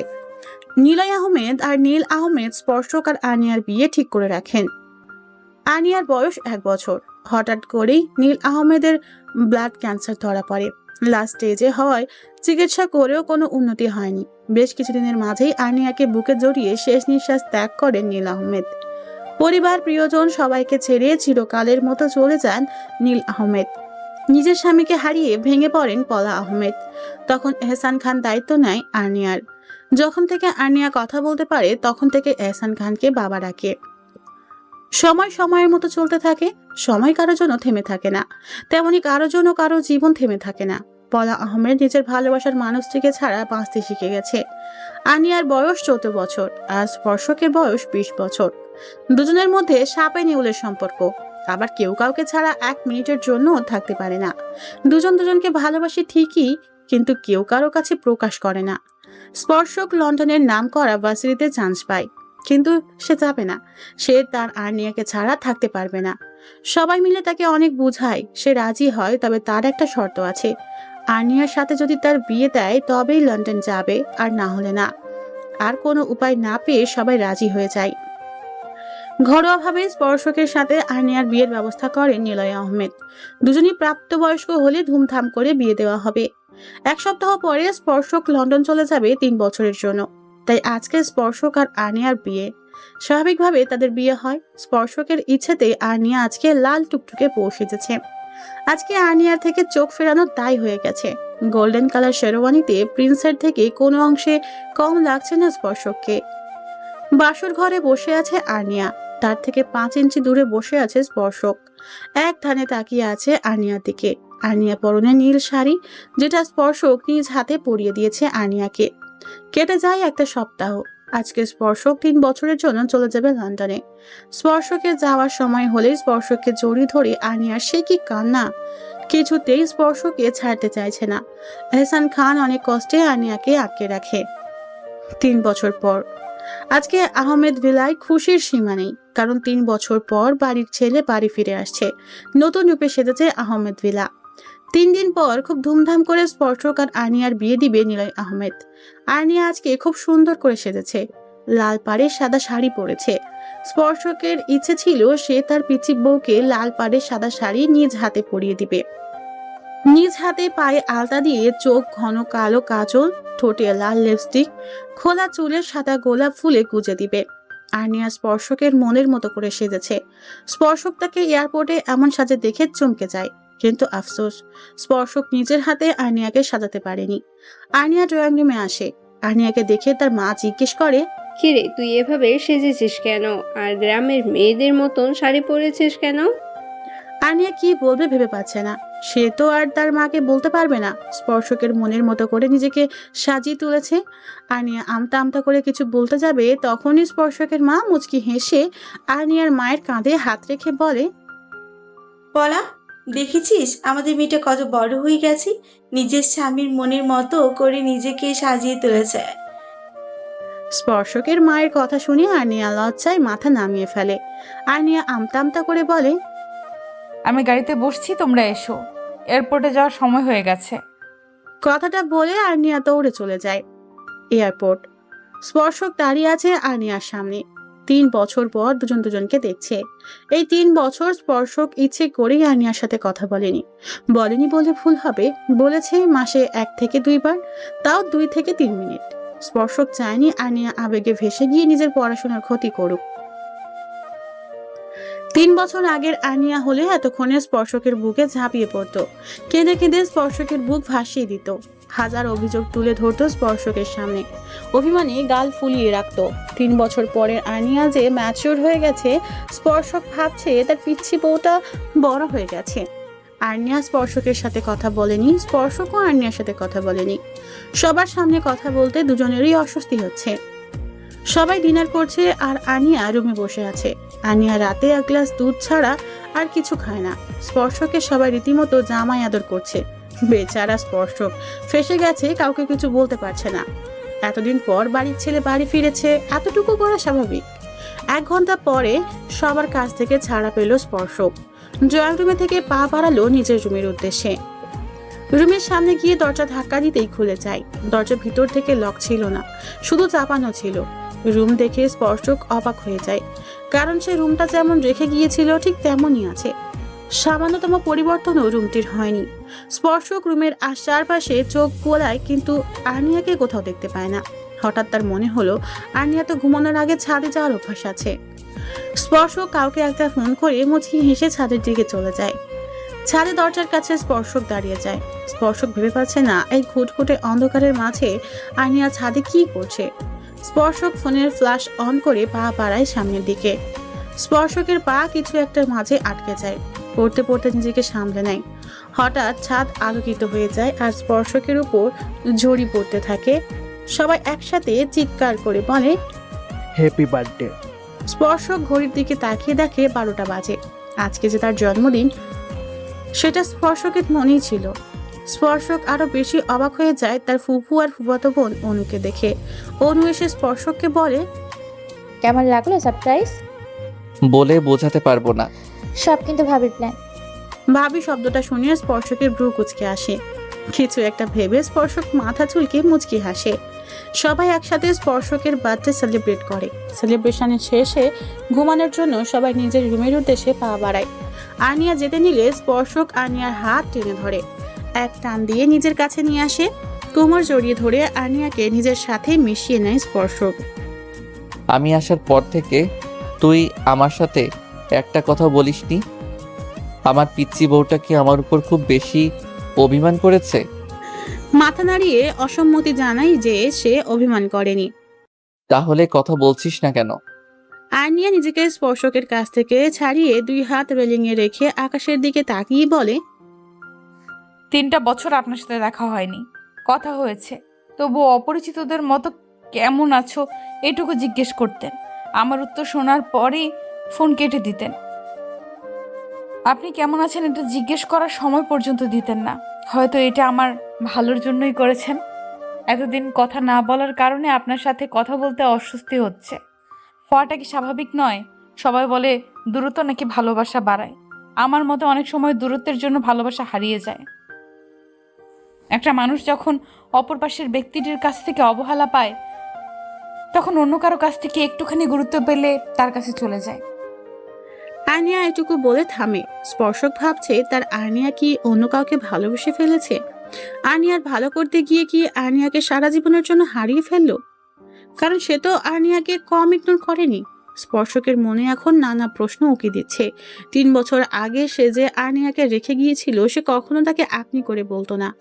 আর্নিয়া একটা লম্বা শ্বাস নিয়ে আবার বলতে শুরু করে, আপনার মনে এখন নানা প্রশ্ন উকি দিচ্ছে। এই 3 বছরে আমি কাউকে ভালোবেসে ফেলেছি নাকি? হুম, আমি কাউকে ভালোবাসিনি। হয়তো ভালোবেসে ফেলতাম, আমার নামের সাথে মিসেস সিলমোহর যদি না লাগিয়ে দিতেন। এই 3টা বছর প্রত্যেক মুহূর্তে সবাই আমাকে মনে করিয়ে দিয়েছে আমি কারো আমানত। আপনি হয়তো ভাবছেন আমি আপনাকে হুট করে আপনি কেন ডাকছি। আপনাকে কি করে সম্বোধন করব ভেবে পাচ্ছিলাম না। হুট করে মনে হলো আপনি সম্বোধনটাই বেস্ট। স্পর্শক আর্নিয়াকে নিজের দিকে ঘুরিয়ে আর্নিয়ার চুলের ভাঁজে আলতো করে হাত ঢুকিয়ে দেয়।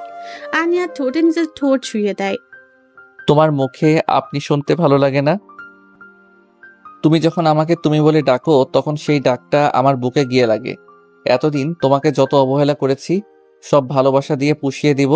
তোমাকে আমি এত ভালোবাসবো যে কোনো অভিযোগ করার সুযোগই দিব না।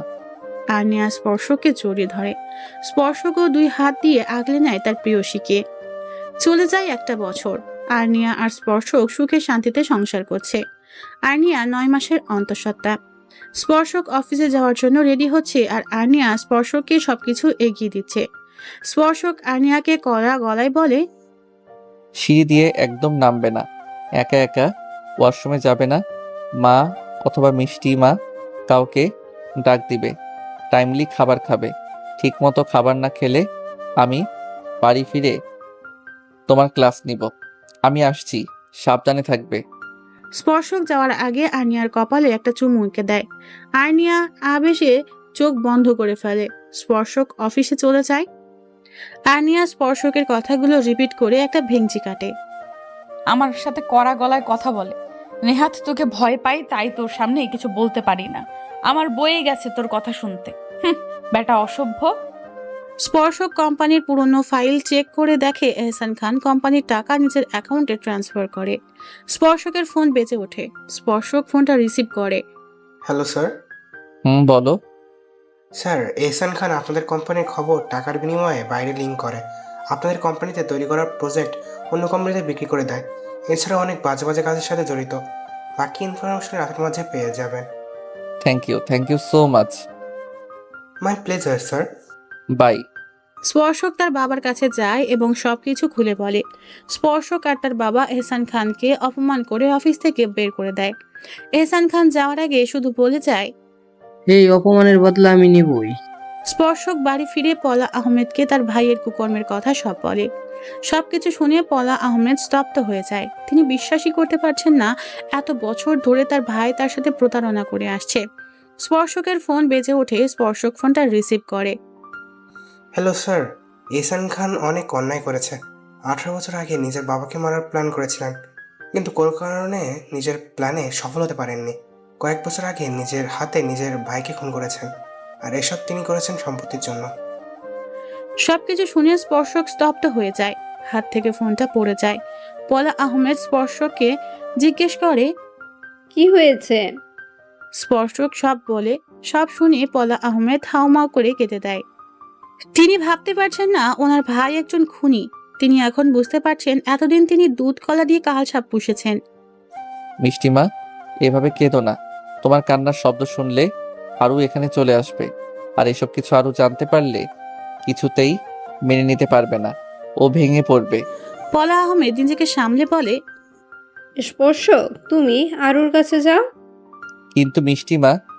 আমি ঠিক আছি, তুমি আরুর কাছে যাও।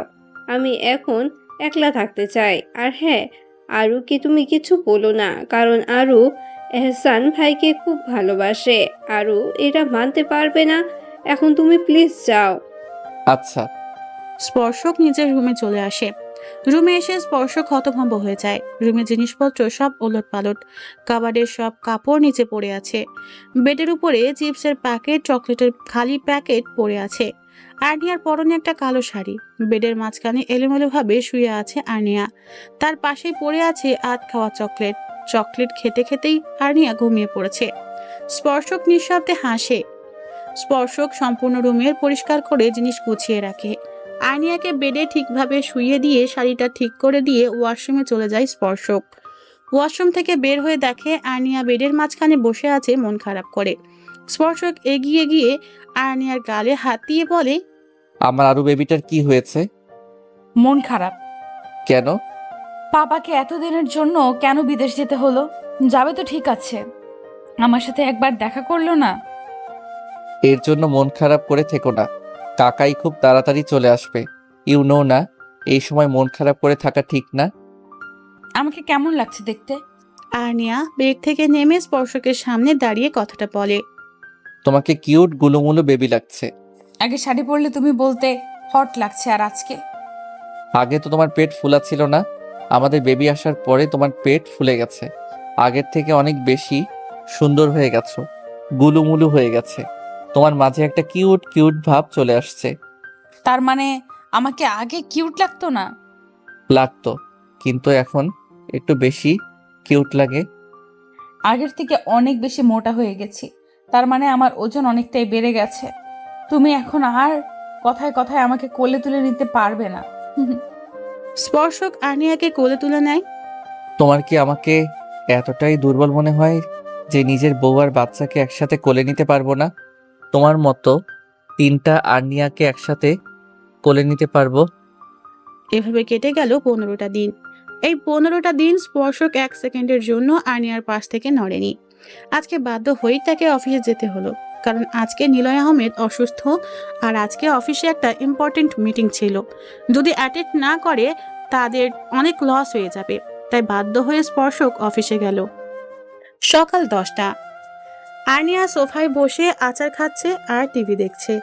তখনই কলিং বেল বেজে ওঠে। আর্নিয়া ভাবে স্পর্শক এসেছে, কারণ স্পর্শক যাওয়ার আগে বলে গিয়েছিল যত দ্রুত সম্ভব মিটিং শেষ করে চলে আসবে।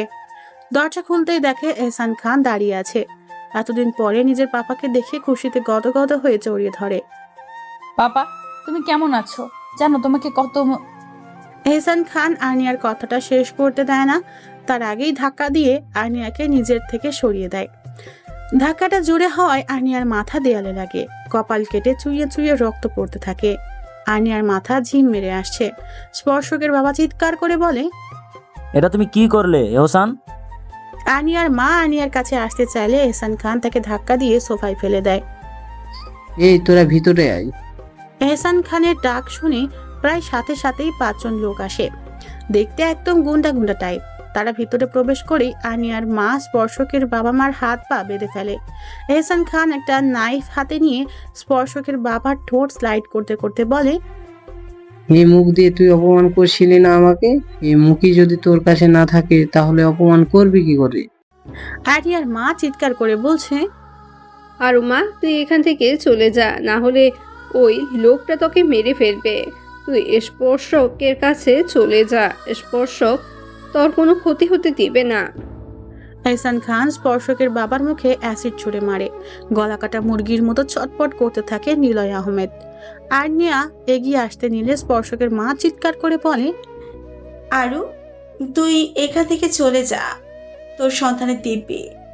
আর্নিয়া অশ্রুসিক্ত নয়নে 3 জনের দিকে একবার তাকিয়ে দৌড়ে দরজা দিয়ে বেরিয়ে আসে। নিলয় আহমেদ যন্ত্রণায় ছটপট করতে করতে অজ্ঞান হয়ে যায়। এহসান খান এতক্ষণ খেয়াল করেনি যে আর্নিয়া এখান থেকে চলে গেছে। উনি যখনই বুঝতে পারলেন আর্নিয়া এখানে নেই, তখনই একজন ডেকে বললে, রনি, দেখ তো মেয়েটা কই গেল?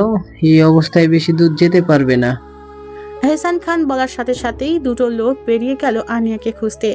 এহসান খান স্পর্শকের বাবার কাছ থেকে সম্পত্তির দলিলে টিপসই নিতে গেলে তাচ্ছিল্য স্বরে স্পর্শকের মা বলে, যত যাই করো, কোনো প্রপার্টি তুমি পাবে না, কারণ নিলয়ের নামে কোনো প্রপার্টি নেই। এহসান খান বেশ রেগে যায়।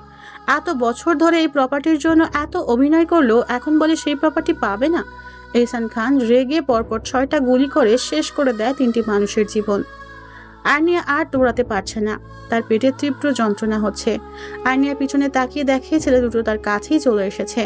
আর্নিয়া পিছনের বিপদকে খেয়াল করতে গিয়ে সামনের বিপদই খেয়াল করেনি।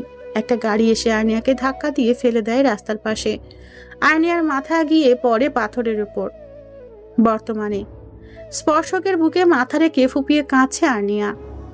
স্পর্শক আমাদের সন্তান, একটু পরেই দেখতে পাবে। স্পর্শক আমাদের সন্তান, তার মানে আমাদের সন্তান বেঁচে আছে। হুম। কিন্তু ওই দিন আমরা কি করে বেঁচে গেলাম? তোমার তো মনে আছে তুমি অ্যাক্সিডেন্ট করেছিলে। হুম। ওই দিন আমার মিটিংটা তাড়াতাড়ি শেষ হয়ে যায় এবং আমাদের ডিলটা ফাইনাল হয়ে যায়। আমি তাড়াতাড়ি বাসায় যাওয়ার জন্য বের হই। বাসার কাছাকাছি আসতেই মনে পড়ে তুমি বলেছিলে তেঁতুলের আচার নিয়ে যেতে, তাই আমি গাড়ি থেকে বের হয়ে দোকান থেকে আচার কিনি। আচার কেনার শেষে যখন গাড়িতে উঠতে যাব তখনই দেখি একটু দূরে অনেকগুলো একসাথে মানুষ ভিড় করে দাঁড়িয়ে আছে। আমি কৌতূহল বশত একটু এগিয়ে যাই। তখন একজনের কাছ থেকে জানতে পারি একটা মেয়ে অ্যাক্সিডেন্ট করছে। অ্যাক্সিডেন্ট কেস বলে কেউ সাহায্য করছে না। মেয়েটা নাকি সন্তান সম্ভবা।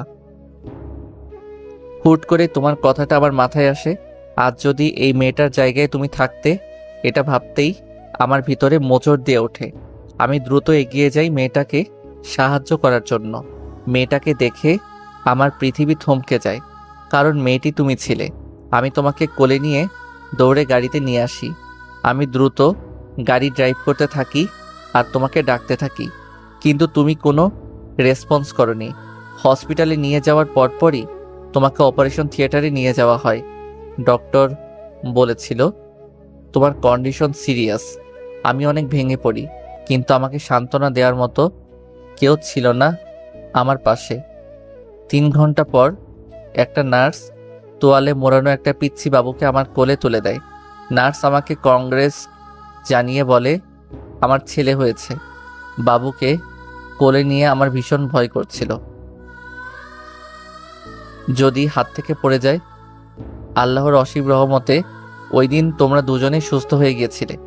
ডক্টর বলেছিল 3-4 ঘন্টার মাঝে তোমার জ্ঞান ফিরে আসবে।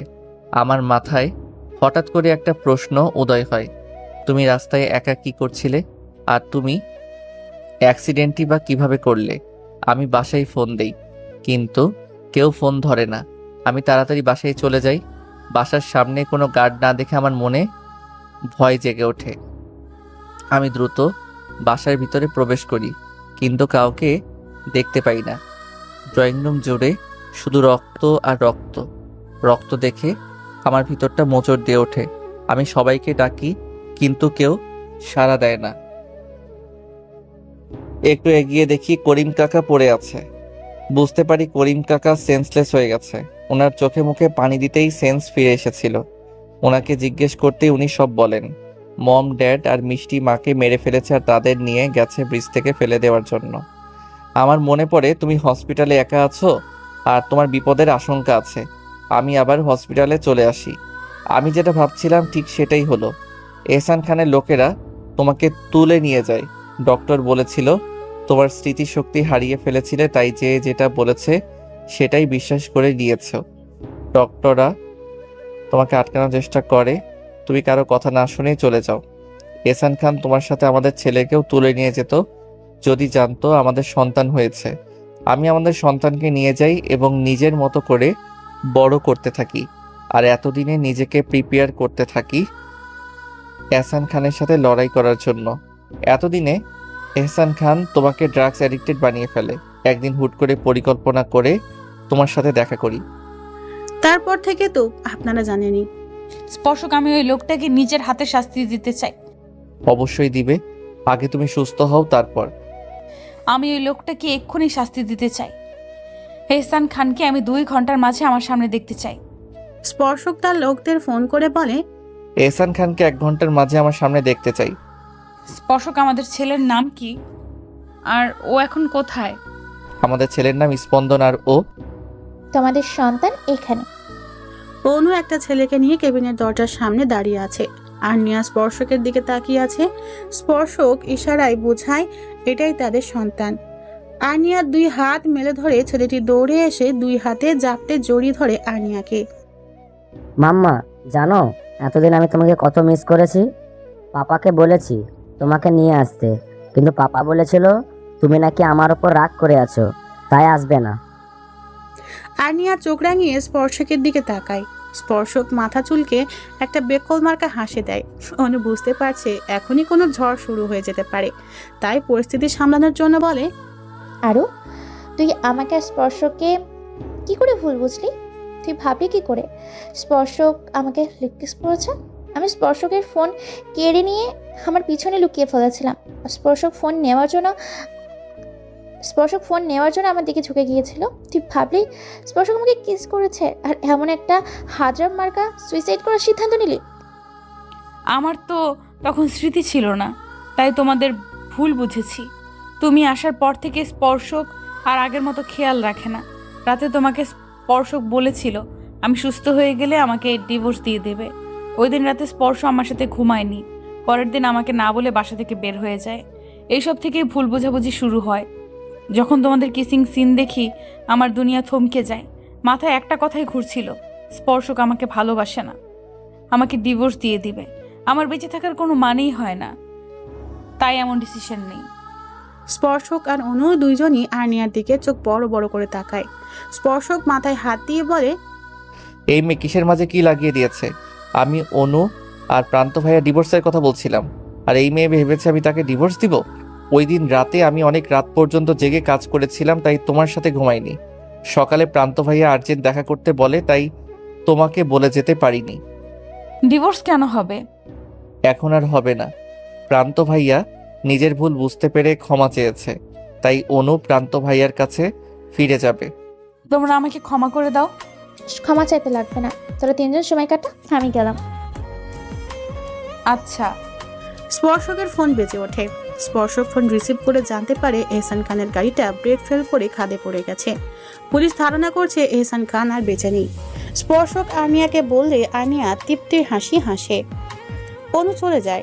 স্পন্দন আর্নিয়ার গলা জড়িয়ে ধরে বলে, মাম্মা তুমি আমাকে ছেড়ে যাবে না তো? না।